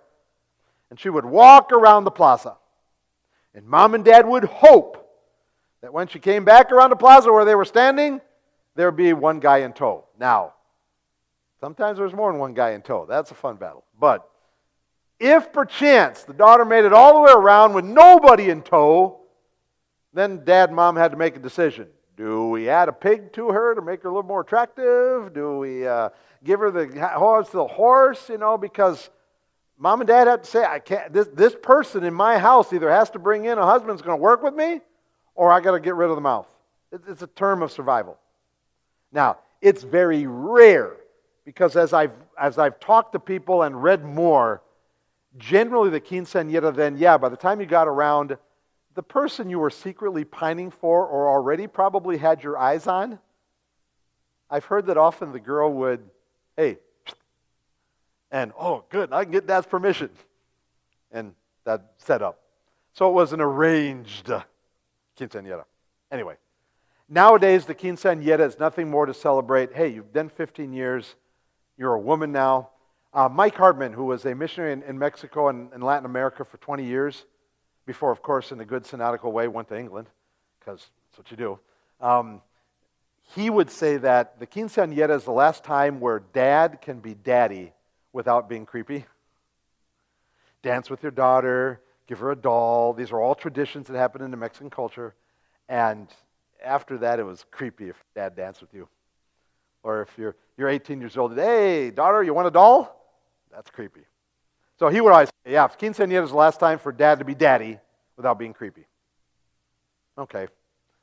But the quinceañeras are massive celebrations, incredible amount of money, dressed up, and we have a worship service. A worship service that gives thanks, allows the individual to confess her faith publicly. I jokingly call it a modified, because almost all of our quinceañeras are people who have been confirmed. So I take about 4 of the 8 vows in confirmation and read, do you believe in Jesus as your Savior? Do you believe in that? So it just allows her to confess her faith. And then our prayers, our hymn, and our songs, all are thanksgiving to God for her 15 years of life. And we pray that she continues to walk with God. Yes. Yes. Yes. My last quinceañera was done in Risen Savior 3 weeks ago. 2 weekends ago. Wow. Time doesn't fly as fast as I thought it would. 2 weeks ago, I was on a Saturday there, and I did a quinceañera. And I always tell them, I don't charge you anything. This is a product of the church. If you want to give a donation, that's fine. You want to give a donation to me, that's fine, but I don't charge anything. So afterwards, the guy hands me $200, which I thought was a bit steep. But he looks at me and goes, hey, Pastor, and I know him, this guy's name is Martin. Martin goes, hey, Pastor, you just saved me $1,000. And he gives me $200. I'm going like, I'm glad I could save you. Because I'm sure that the Catholic Church was charging between $1,200 and $1,500 for a quinceañera. They start at $300 for baptism. Because that's their fee system. That's how they go forward. So, but just to point out, there are other ways of doing things, and these are, I wouldn't put them as isolated. They end up being, the question for you is, what do you concentrate on? And for you, I think you concentrate on EIO. EIO is English Improvement Opportunities. It is, first and foremost, a means of meeting people of a specific target group by appealing to perceived needs. We know they want to improve their English. I know this is bad. We all speak English. This is something we can offer them. And it brings us together. Now, you're already doing something that's bringing you together. You're offering a food pantry. The difficulty with the food pantry in this respect is that you probably get 45 seconds to a minute talking to them. Right. They want to talk more. But you recognize your time's limited. I mean, because you got a stack and you need to process and go through. And EIO puts you in front of a person for 45 to 60 minutes. Practicing English. It's a much more natural, well, number two, gaining trust so we can share the gospel. That natural build that happens when you are sitting across a table with 2 or 3 people trying to improve their English. It's just a natural gain of trust. They trust you because they're helping me improve my English. They're helping me make fewer mistakes out there. They're answering my questions. And you trust them because they keep coming back. The third reason why they do it is to teach English. And I put it there for a reason. As I've run into certain churches is that put it first, and everything becomes educationally driven. And you know what's lost? The gospel. They become so focused and so cued on getting the right lesson, the right preparations, the right materials, and the gospel is... In fact, I had a church that I worked with that did an ESL, EIO for a year and a half, and they finally stopped doing it. And they asked me to do a postmortem on them. So I went into the community and I talked to many members in the community. Now, some of them had gone there and left because of work. Many of them, probably about 2/3, went there and after 6 to 8 months stopped going there. And I said, well, why? They said, we went to a church. No, they weren't in the church. They were in a hall on the side. We went to a church. These were church people that never talked to us about God. They must not care that much. Because in their mind, religion, faith, and life are one and the same. See, we Americans, we create that. We take a church culture and a society culture and a family culture. We kind of keep them separate. For them, it's one and the same. They walked into a church for 4 to 6 months, didn't heard anything of that was church related. Must not have been that important. They couldn't gain trust. So even if your English is not that good, or you feel that, oh, I don't know if I can handle, first of all, you recognize there's not a lot of grammar here. We're just teaching patterns. The point is you're here to gain trust. And even if the person works on a pattern for 4, 6, 10, 12 times in a row, sessions, and hardly improves, they keep coming back. That's because they trust you. And we can share the gospel with them. That's EIO. What do we need? I think generally we need somebody who can say, yep, buck stops here. Some kind of EIO director. I've heard of it being done in committee only if each person has a specific task. But there are some things that a director or a group of people need to do. For example, scheduling. When are we going to hold it? How many volunteers are we going to have? Do we have the right materials? Someone just needs to pay attention to that. And I will say very bluntly, very openly, and on tape and streamed, pastor's not your director. We have much more work for him down the road with the means of grace side of things. We don't need him running around trying to figure out, do I have enough volunteers? Are people scheduled? Are going to come in? Do I got the stuff photocopied, whatever? No, we don't want him thinking about that. Even though he's as capable as he is. I started out being the director as I was developing the program. I handed that sucker off as soon as I could. Trained somebody up because I wanted to be involved with the individuals in a non-educative way. Talking to them how their week went. That's when Alfonso came to me and told me that God hated him. I want that relationship. That's what we want him to have. So everyone can see him as the pastor, the leader, spiritual leader. And even though they'll come to you with questions, they'll go to him with concerns. We need team volunteers. We need individuals in the congregation who are willing to spend 45 minutes to 60 minutes sitting down in front of somebody, usually a group of 3 or 4, and work through a pattern and then listen. Truth is that on an EIO night, the volunteer probably spends 30% of his time talking and 70% of his time listening. Because the pattern is going to get repeated over and over again with a variety of different things from the people practicing as they learn the pattern and gain fluency with the pattern. So you listen. Some nights, if things are going well, I can sit there and go, good, good, good, good, good. I mean, that's all I'm doing. They're doing all the talking. They're doing all the... They're working through the pattern, as I'll explain in a minute. It's not the ESL approach that they might get down to the community college, where you have a teacher in front who spends 75% of his talking and the class is responding 25% of the time. In fact, that's a good session.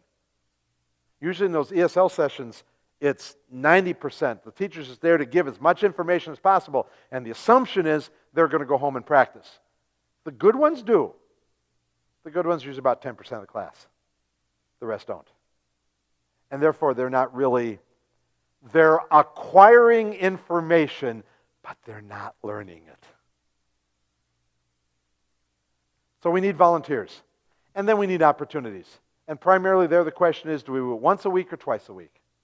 And I'll say very openly, that all depends on how many volunteers you have and what your enthusiasm level is. I used to say, if you really want to be educationally minded, do it twice a week. Because one time they learn it, and if 2 days later they're practicing it again, they don't have to relearn. Because every now and then you learn a pattern, you practice it, you come back a week later, a few of them have to relearn the pattern. Okay, that's life. But I'm more and more aware of the reality that since this is volunteer-driven, I think one time a week is not bad at all.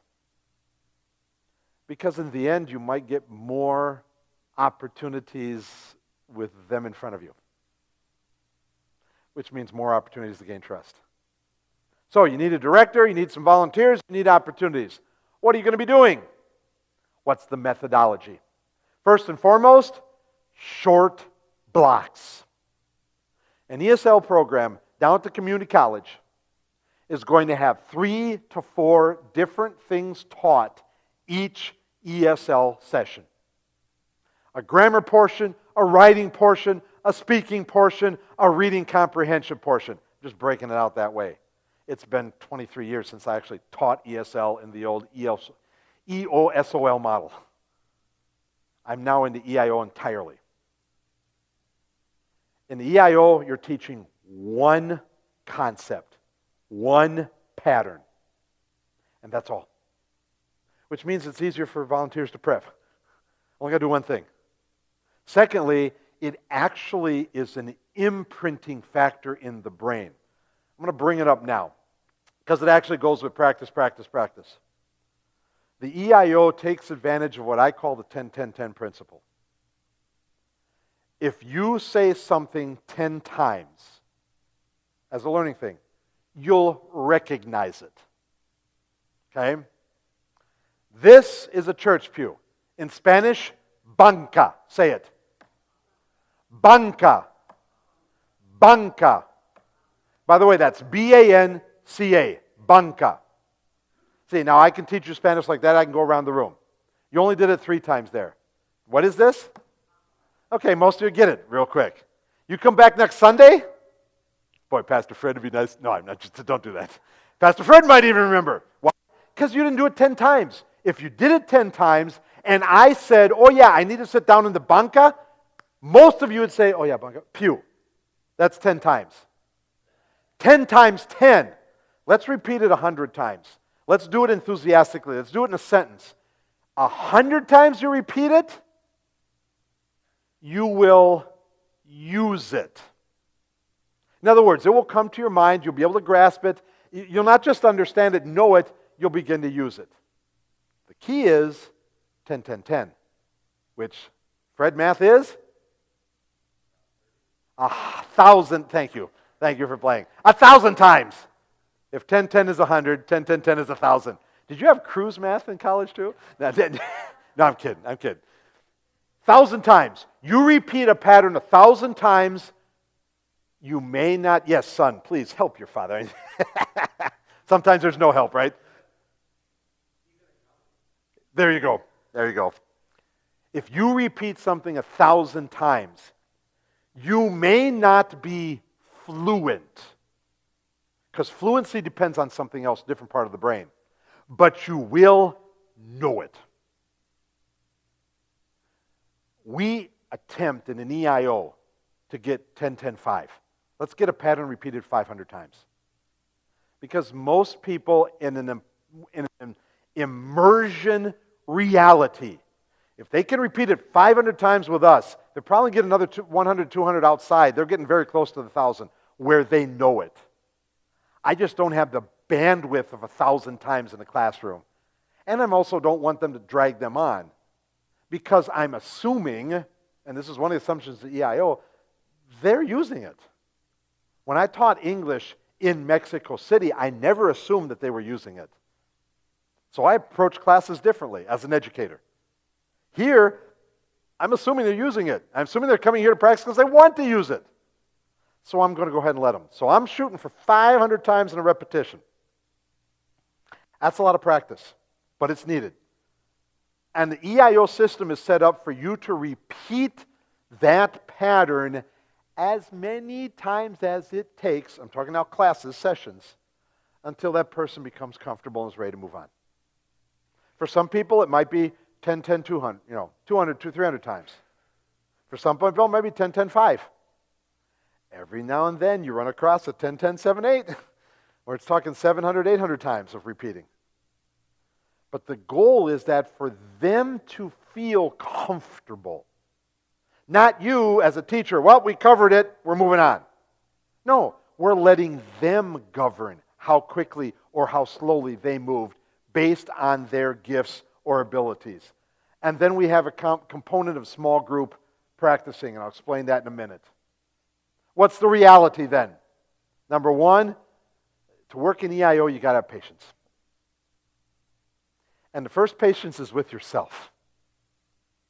Because since we already know the language, we might think, once or twice through, oh, we're good. They know it.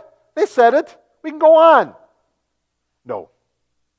You actually have to repeat it a lot more. You have to have patience to realize somebody may take 3, 4, 5 times in front of you to learn one pattern and to grasp it. And you need to have the patience that sometimes people will work for a while, but then because of work or family, they'll drop away for a while, come back, pick up right where they left off, but they're not as fluid as they were because they weren't practicing with you or whatever, and you got to go back and there's just a lot of patience involved. If you've had children or had grandchildren, you know what I'm talking about. And you can talk about a variety of things. Teaching my grandson how to throw the football. Got to have patience. First of all, I'm not Tom Brady. I don't throw it well at all. But, teaching your children how to speak English correctly, you got to have patience. And sometimes they have a stubborn little hang-up that they just can't get over it. You got to have patience. So, I will jokingly say, if you're not a patient person, then maybe EIO is not for you. I now say, EIO will help give you patience. Because you're going to be around other people who are patient as well. You also need to have consistency in 2 aspects. Number 1, if you say you're going to offer a class, offer that session. Whether you have 1 or 21, offer it. And offer it for the pattern that you're going to do it. When we get into the planning portion, I will suggest that you look at 6 to 8 week periods and then take a little bit of break. If you start with 20 people at the beginning and you dwindle down to 5 or 6, some of you might be tempted to say, well, we're down to this, maybe we should just break it off. No. You said you started, you said you're going to do it. Because there are others in the community that are looking at your consistency and trying to determine if you are trustworthy. Because they have been let down. The immigrant community in the United States has been let down by so many NGOs, non-governmental organizations, that say they start something, they're going to start it, and then they lose interest in it and they drop away. And that breaks trust. In fact, that creates a barrier to trust in the community. So your first consistency is in your effort. Your second consistency is to follow the pattern I give you. Because I put in the building blocks for the verb in a specific order so that they're always building on where they are. For example, if I teach a present action, I eat. And the next thing I want to, that's a present fact, I eat. The next thing I want to teach is a present action, I am eating. I can't teach that pattern until I've taught the verb to be. Because otherwise you're teaching an element and you're actually adding two patterns there instead of the one pattern. So be consistent with the program that I give you. It's not difficult, and you have variances within the program. Just make sure you're following the order. There's a method to my madness. There's a method to learning English. And that consistency will build and foster those relationships. The more consistent you are, the better off the relationship is. And then finally, like I said before, repeat. Repeat. Repeat. And you think you've got enough, repeat it again. I'll give you my little hint, because I have set up worksheets for visual recognition, for verbal acquisition. In other words, I see it, I say it. But when I see it, it's incomplete. When I say it, it's correct. So from visual to verbal, if a group of students can go through that full sheet of paper, it's about 34 sentences, I think it's 17 and 17 or 16 and 16, 2 columns. If they can do that in 2 minutes or 2.5 minutes or less, they know the pattern. We can move on. If they hesitate, they struggle, they hiccup, you don't know the pattern yet, do it again. Just alternate people who are starting so they can have different sentences.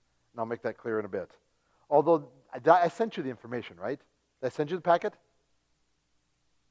Okay, I've talked to a couple different congregations on the East Coast. I can't remember what I had a clue, and I tried to communicate what the EIO was. Okay. I can't remember if so I probably didn't send you the EIO packet. Okay. Okay. Well, I'm going to put it up here on the screen anyway, in a minute, exact paper. I've got 4 levels and one called extra work. There's an intro level. That's if somebody walks in and really has not been immersed. And for there I say 3 months or less in the United States. Or older and not gotten out of the house. And that's basically if they can't recognize things in the room. Ceiling, floor, chair, table. Not talking about sentences yet. If they can't recognize and say in English things in the room, they've not been in it. Then we have an intro level. And that intro level builds up those basics. So that when they get to that visual acquisition for verbal, they're seeing and saying the word and they're, oh yeah, I know what it is. Otherwise, yeah. Most people, been in the United States for 6 months, go right into level 1. Because they can point to things. Food, basket, trunk. They're basically telling you, put the food in the basket and put it in my trunk. That's what they're doing. They just know the verbs. The verbs are the patterns that we are going to present in the EIO. I have 14 verb patterns. I'll show them in a minute. First level is present tense, or what I call today. I eat. I am eating. I'm just giving you the first one. I don't eat. Will I eat? Those are all patterns that we're learning present tense. Level 2, not today, yesterday. I ate. I didn't eat. Did I eat? Problem is I started there with an irregular and that all shows anything off. I jumped. Did I jump? So that's all past tense patterns. Level 3 is perfect tense, or as grammaticians know, the completed tense. I have eaten. In other words, I'm done with it. I don't care when it happened, I'm done. And with those 3 things, any Hispanic can communicate 85 to 90% of what they want to say. Today, yesterday, done. And you'll say, wait a minute, what about tomorrow? Latinos are not thinking about tomorrow? Oh yes, they're thinking about tomorrow. I provide them what I call the fake future. Rather than teaching, will I eat?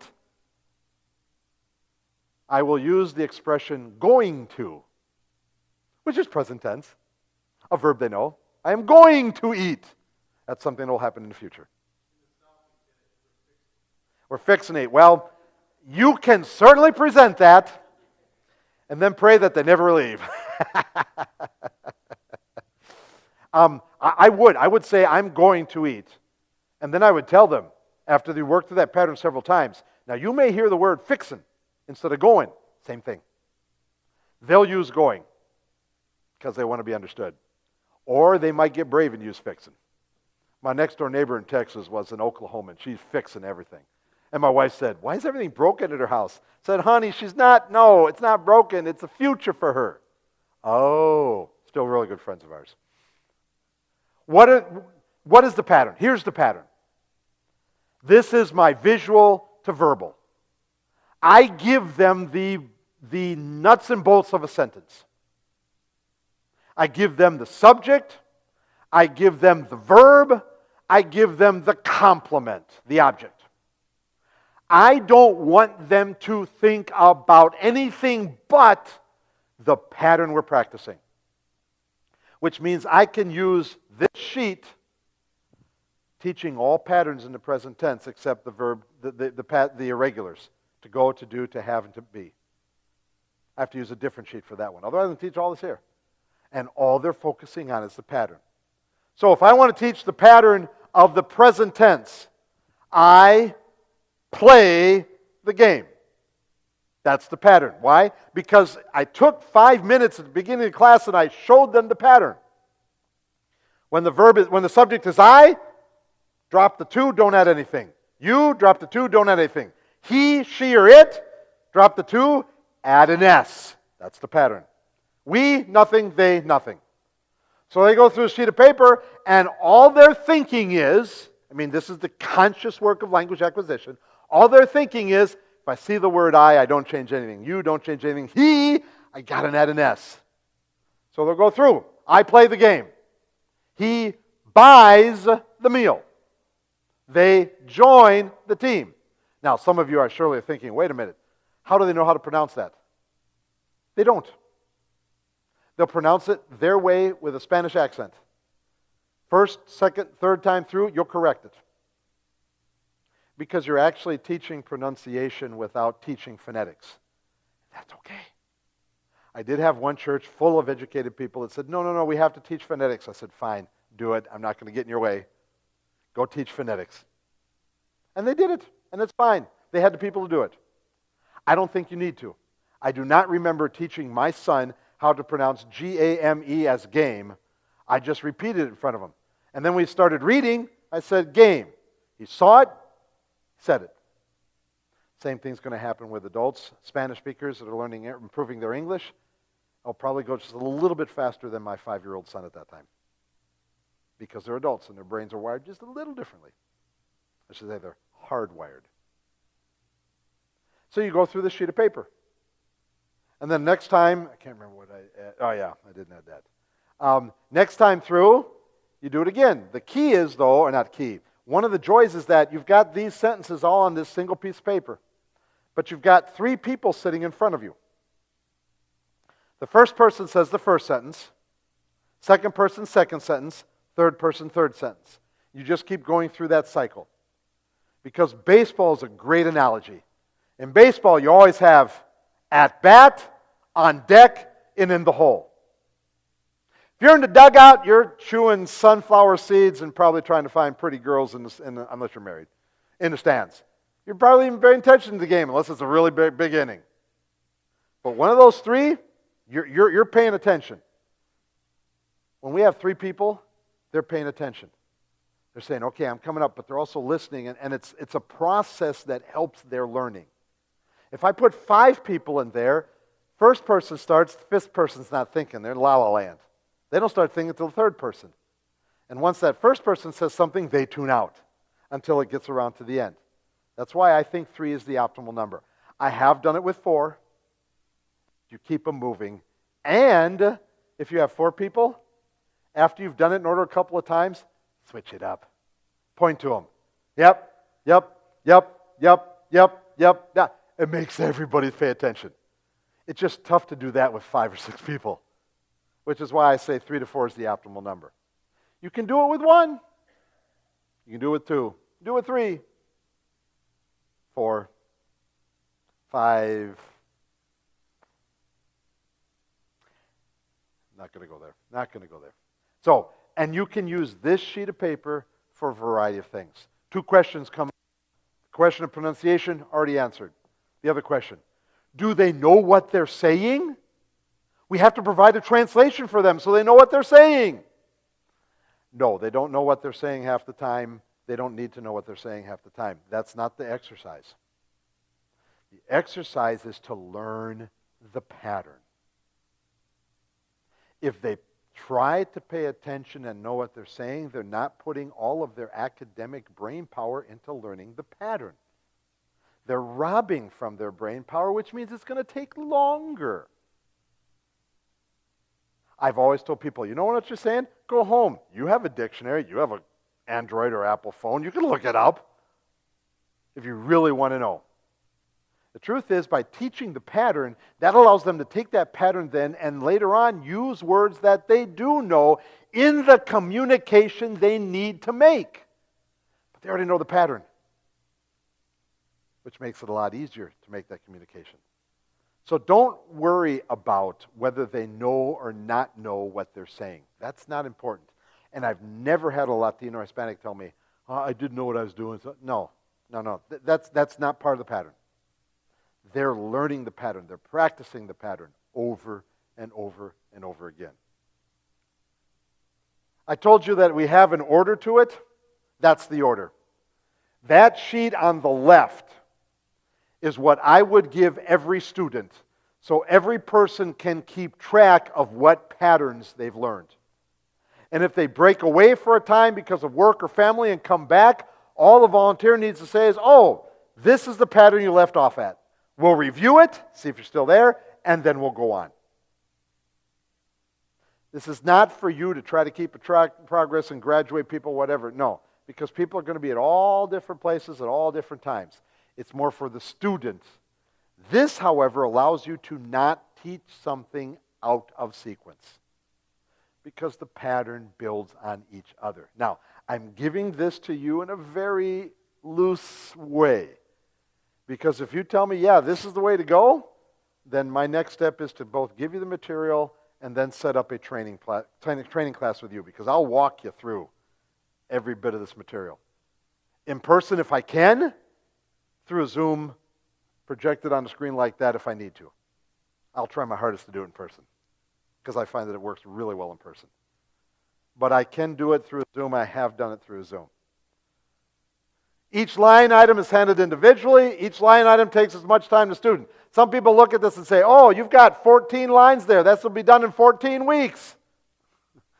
Einstein didn't learn that quickly. Sorry. Each line is just a pattern. Each line can take as long as the individual needs. I did also provide a teacher's guide. Insofar as some people say, well, wait a minute, Pastor Flunker, what did you do with this pattern? This really is just me. I give you what the objective is, what's the rule, in other words, the pattern. How did I teach it? Just 2 paragraphs. This is what I did. And then at the bottom I show you which materials in the large packet, which materials can you use to teach this pattern without introducing something else. Or having to say, sorry, not this sentence, not this sentence. For example, if you're working past tense in level 2, and you're trying to teach regular past tense where you add ed, you don't want any irregular verbs in there. You want to say, I jumped, he talked, we ate. No, you've got 2 patterns there. You want all regular verbs on that sheet. So I outlined, this is the sheet to use. Or 2 or 3 sheets, depending on what I have. Because I have a few sheets that can go either way and only fit under certain classifications. All the material's up there. What to put into practice? I think this is where, and this is the last slide, by the way, for those of you who are keeping track of your clocks and wondering exactly what time is this guy going to get done. This is the last sheet. In other words, what are the next steps that you as a congregation would look at? I would say that you would determine if we have the volunteers. And I think I shared this on the phone, Pastor Fred, but to start an EIO, my suggestion would be is have at least 4 volunteers. Because my approach and my pattern is, of the 4 volunteers, you're going to take 2 at a time. To allow you to rotate between people. 2 people take 3 or 4 weeks, then they take a break. Other 2 people come in, take 3 or 4 weeks. That's usually the end of a session of 8 weeks. You take a little break, then you start up again. 2 people then says the most students you can have there are 8, because you don't want to do more than 1 to 4. But that's okay, because for me, class size is not what drives this effort. What drives this effort is, am I still getting the relationship building reality? And if you get more than 8 people register, you put them on a wait list. If something changes, job people move away, you slide them right in and they start.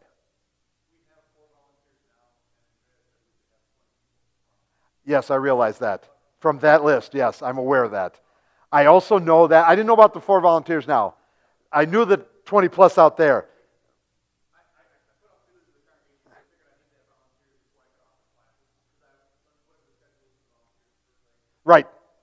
Right.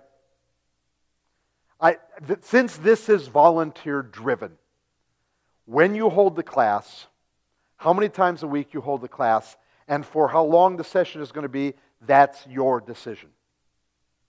Will you possibly exclude 1 or 2 people or more? Yeah, that can't be helped. This is based on your ability to do the work, not their ability to show up.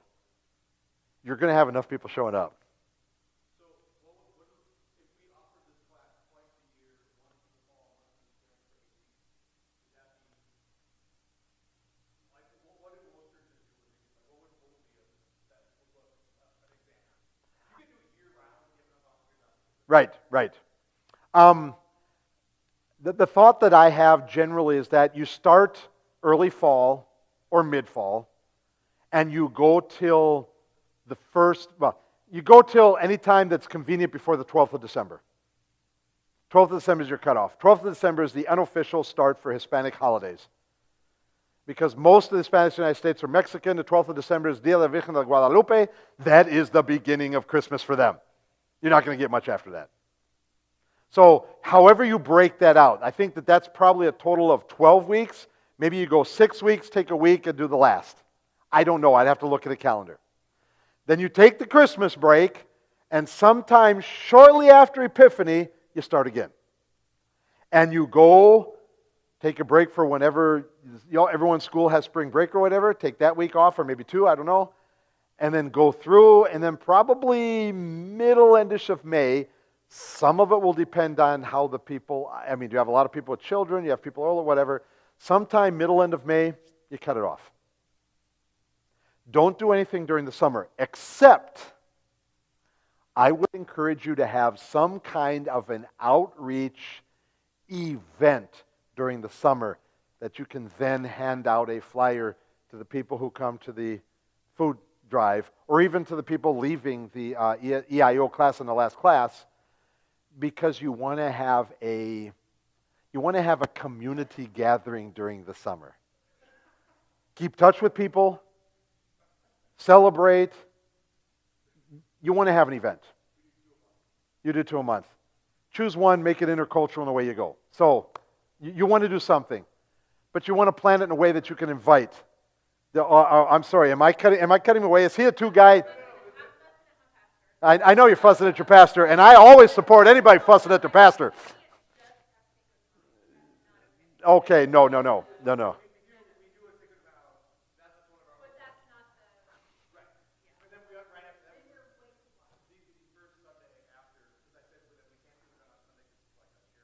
Right. Okay. Yep.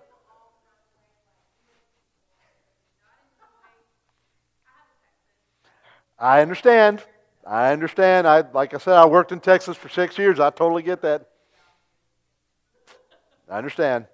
I very honestly suggest that you do something around the 4th of July, even if that falls off of your normal pattern, because the 4th of July is a cultural event that Hispanics are very interested in. Most Latino countries have 2 or 3 Independence Days.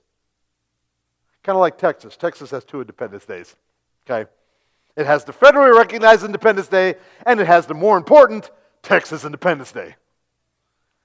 In Latin America, most countries have a independence from Spain, independence from the church, and then either independence from landowners or independence from a different country. For example, Cinco de Mayo is independence from French. Even though 2 weeks later the French went up and just flat lamb blasted Mexico City and took over, Cinco de Mayo is for them their representation of independence from the French, because it was the only battle that they beat the French on, because the French army got dysentery and couldn't get out of the water closet tents. It happened outside of Puebla, Mexico. It was a funny event.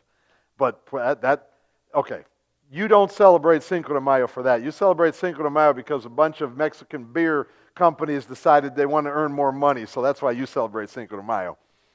So, yeah.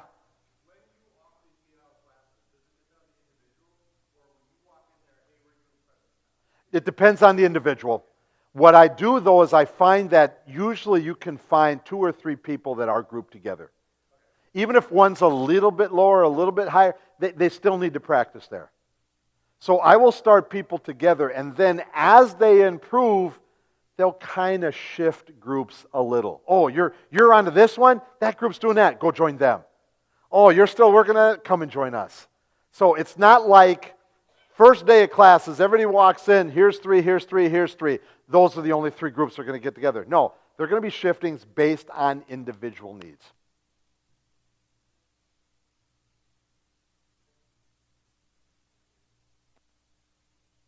I think the rest of that is kind of self-explanatory.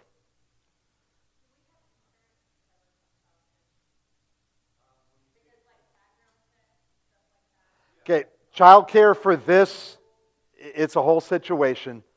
Childcare for this would probably not be in a separate room. It would be in the same room. And it's my understanding that the church mutual liability or whatever general liability you have covers same rooms. In other words, the parents are in the room, that's not an issue. You remove them, you take them to a different room, you put a teenager in charge with them, that's where you can do different things with whatever company you have to create that liability. I say same room because most of the kids coming in with their parents, if that's offered, if it's needed, don't want to be separated. They want to be able to see mom and dad. They can be loud. I will share the secret that it's okay to learn a language in a loud environment because it actually allows the ears of the learner to really hone in to the person speaking, and the brain learns better. It depends on what age they are. 0 to 4 years, it's modicum. 5 years and on up, they know English. They know English. And they're, especially, they've gone to a half-year school here. They know English. That's not a... The children aren't learning English. The children are just being entertained off in the corner so that mom and dad can learn English. The question would be, as it gets developed, and that's why we determine if you're going to offer child care. As you talk to people and think about this, are you seeing or needing, or people saying, I need child care or I can't make it? If someone says, if my kids can't come with me, I can't come, then I really consider it. Otherwise, I don't advertise it. I have it as my back pocket as people present themselves, or as they're making phone calls and making inquiries, I have it as, oh yeah, this is how we take care of the children. Same room, in the corner. Sometimes I watch a video. At least back in the day, we used to put VeggieTunes on and let them rock out the VeggieTunes and be fine. 2 of those episodes and pretty much mom, dad's done. So sometimes it's coloring. Sometimes they'll teacher will take, or not teacher, a volunteer teacher, teen will take them out. They'll walk around the park and then walk back in. You know, that kind of stuff, just to keep them away from grabbing onto mom's thigh when mom's trying to learn the pattern. And that does happen. Sometimes kid walks over and grabs onto mom's thigh. And generally I say, if it doesn't interrupt the rest of the group, go ahead. If the kid becomes an issue, mom knows. Mom already is thinking, well, I'm slightly embarrassed and how to, okay, well, don't worry about it. Well, and then sometimes mom will just go. And funny how the kid reacts. So, That's just a question. I'm not saying it has to be offered or it has to not be offered. It is a question, however. Yes. Yes, I wrote it. I wrote it after teaching English in Mexico City for 3 years and recognizing that English in the United States, English acquisition in the United States was different than teaching English in Latin America. The immersion component is far more powerful than a lot of people give it credit for. The other thing is that I recognize that after 6 months in the United States, anybody, not just Latinos, I've worked with Chinese, I've worked with Vietnamese, anybody can point and say things. It's the verb that really is systematically missing. And so therefore, let's put the verb into a practical. Let's make the verb into a pattern. Learn the pattern. But don't go Berlitz on me. Don't make it just repetition. Every now and then I'll watch these movies and someone's learning a foreign language. I need to know where the bathroom is. Tengo que saber dónde está el baño. Well, that's, first of all, who says that? And secondly, really, if you go to a Latin American country, you just need 2 words. Baño donde. You don't have to be in order. Just say those 2 things. Later on, if you want to learn the pattern, don't apply it just for the bathroom. Apply it to everything else. So I recognize that. So over the course of about 4 months, I wrote it, used it, refined it, wrote it, used it, refined it, and came up with this program. I'm not an MLC graduate. I am not a classically trained educational person. However, I did learn a foreign language at the age of 8 in a foreign country. I know what immersion is. And this is now year 20 that I've been presenting and honing this. It's also comes at no cost, because I don't know this.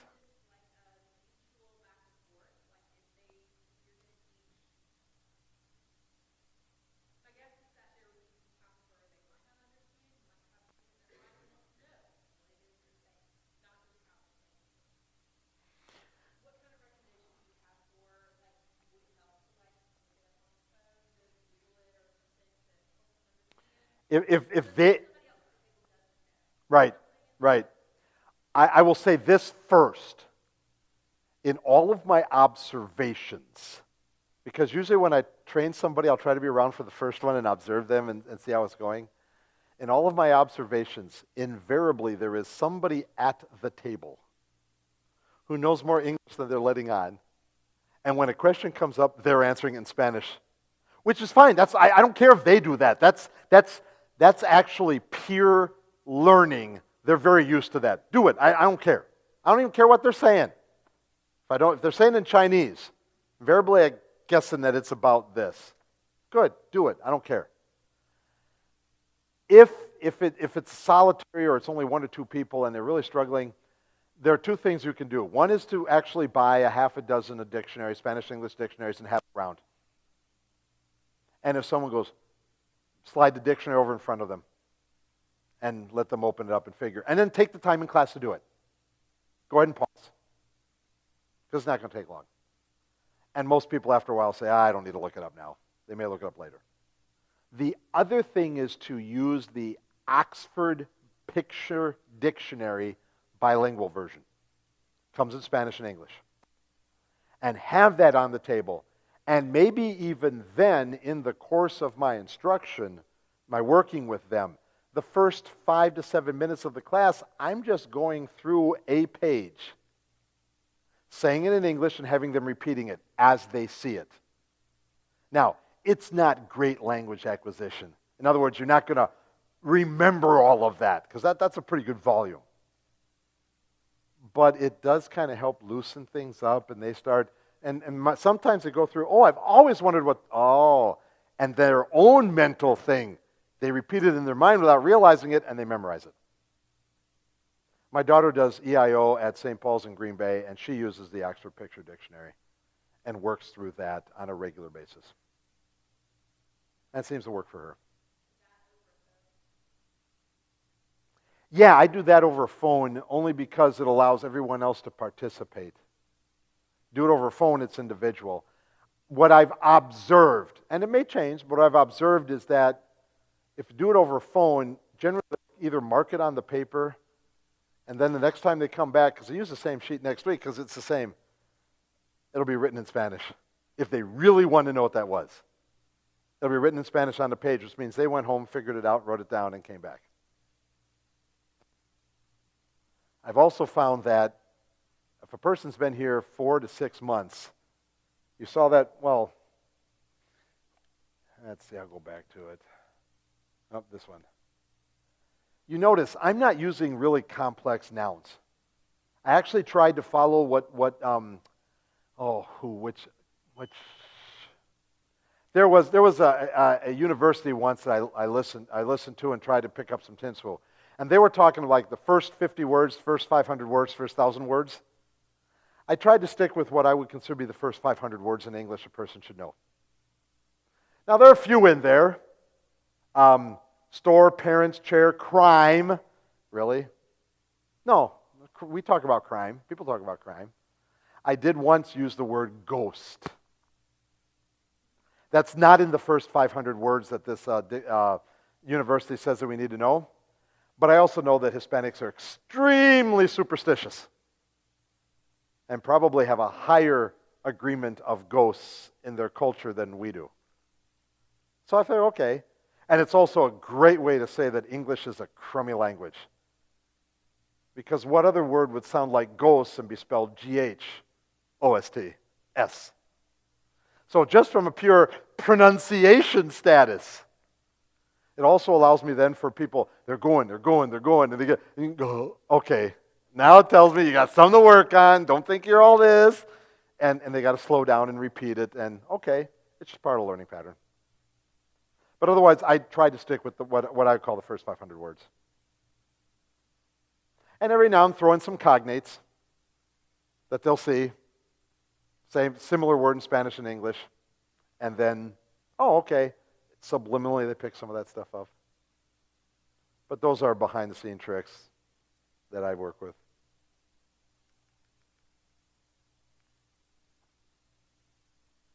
Ladies and gentlemen, brothers and sisters in faith, Brother Fred, that is my presentation for today. I stand ready, willing, and able to help you in whatever way you want to go forward with. It sounds like you are relatively locked into the concept of VIO, which means that then the next thought would be, okay, who can kind of lead this scenario? And then how many total volunteers would we like to work with? Because that will depend on how many people we can accept in the session. And then the third question would be is, what day of the week to determine when we start? Because when we do that, then we can look at a calendar and just figure that out. And for that, we can do that either on a phone call or even a simple Zoom call. I could set a Zoom call up and 2 or 3 of us, you and I, Fred, and Pastor Fred, and whomever wants to kind of lead this thing, could sit down, we could talk calendar and that kind of stuff. As far as times in the day, just understand that most of your Latinos, Hispanics work. So my guess is that anything before 6 o'clock is probably not I don't know exactly around here, but I'm guessing that most factories and other places close between 5 and 5:30. So anything before 6 is not going to work. My suggestion would be 6:30 to 7:30, but you might want to do a little bit of observation. Maybe 7 to 8 would work best. Once again, it also depends on you volunteers. If 6 to 7 works best for the volunteers, go with it. If 6:30 to 7:30 works best for volunteers, go with it. If 7 to 8 works best for the volunteers, go with it. I don't think I'd start past 7 myself. Just knowing the community and knowing that most Hispanics have families, and by 8 o'clock, most kids are getting ready for bed, especially school time and everything. I had one church that wanted to go 7:30 to 8:30. I said, well, do it at your own demise. You'll have to play with it. Well, that's what the volunteers want. You're right, that's what the volunteers want. I'm just letting you know that is probably on the end of the spectrum. And it might be tough.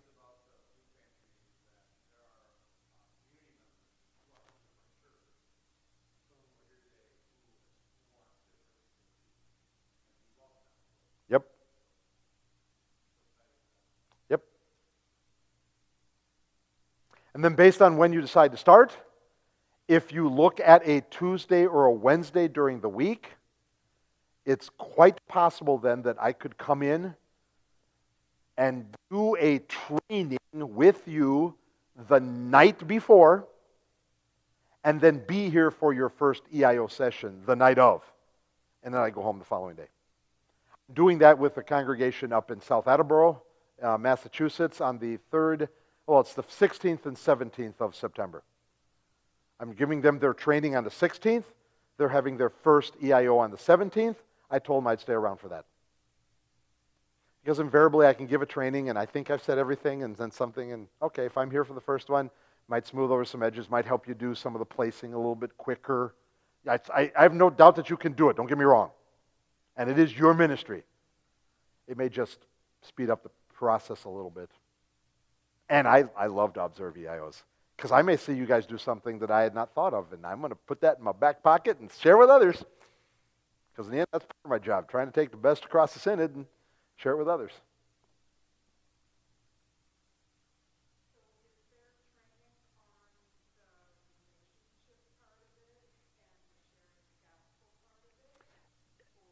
There can be,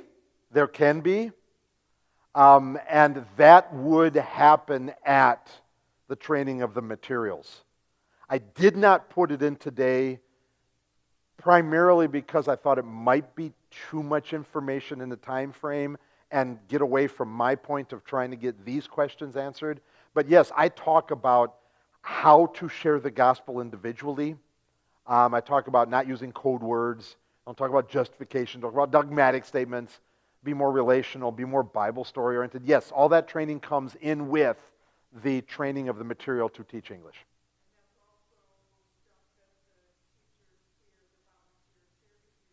Definitely.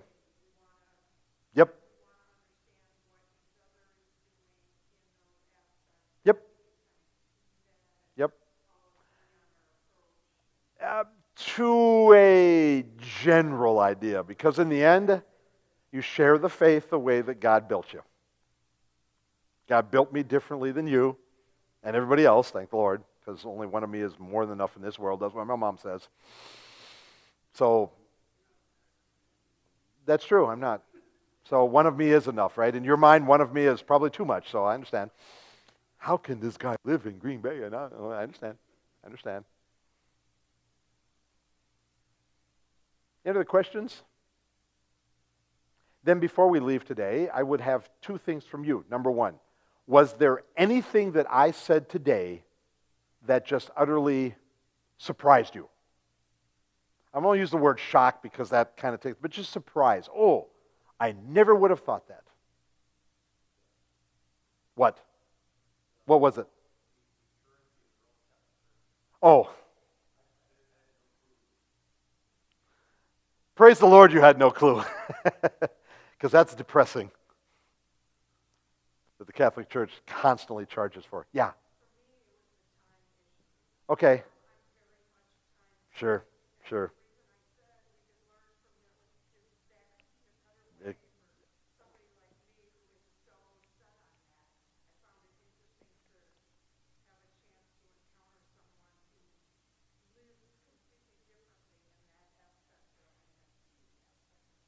Yep. Yep. Definitely. My wife wrestled with the time event orientation when we moved to Mexico City. She was perfectly happy following the 5-meal-a-day Mexican pattern, but this time thing, the difficulty was that we came back to the United States and lived in Green Bay for a while. My wife fell into the time thing real quickly. But that 5-meal-a-day thing, it was tougher to do in the United States. And then I recognized, wait a minute, there are much different portions. I gained 32 pounds coming back eating 5 meals a day here. And I lost weight eating 5 meals a day in Mexico City. I'm better now.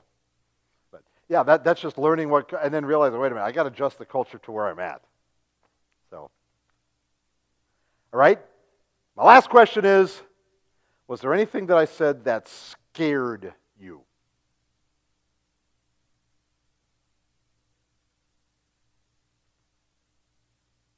Usually that's answered pretty quickly, so it doesn't appear to be that way.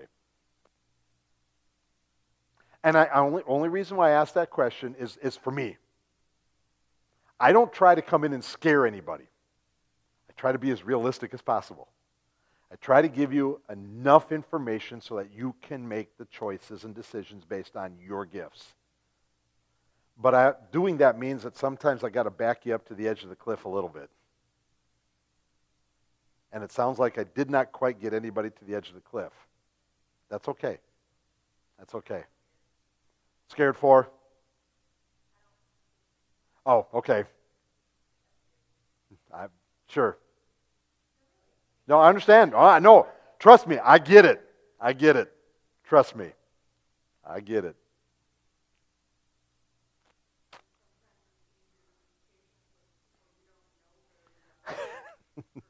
Yes, it is easier to be patient with people you don't know very well because you've already used up the patience on the people you know well.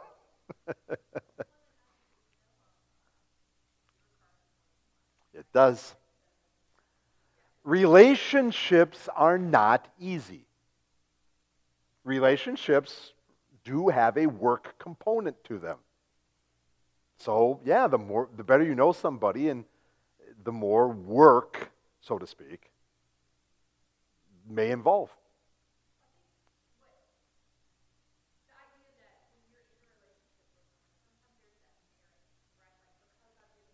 Right.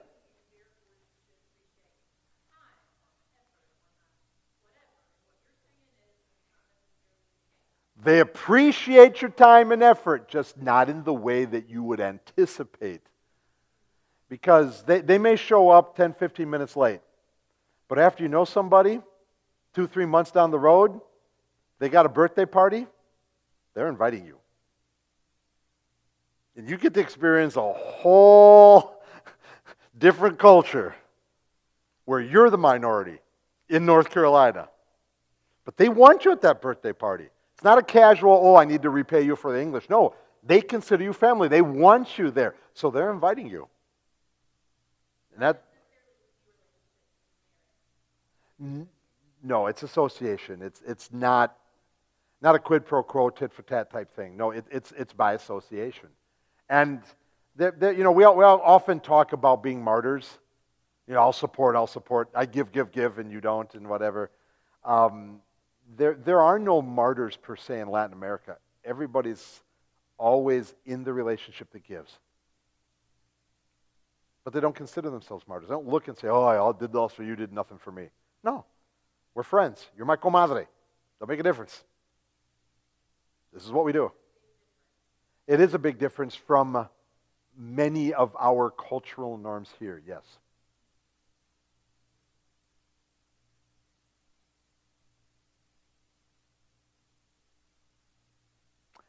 Then go home. I'm not going home, but go home. Thank you. Thank you. And thank you to the young technician behind the board that kept my voice above board at all times. Love that fact. Love that fact.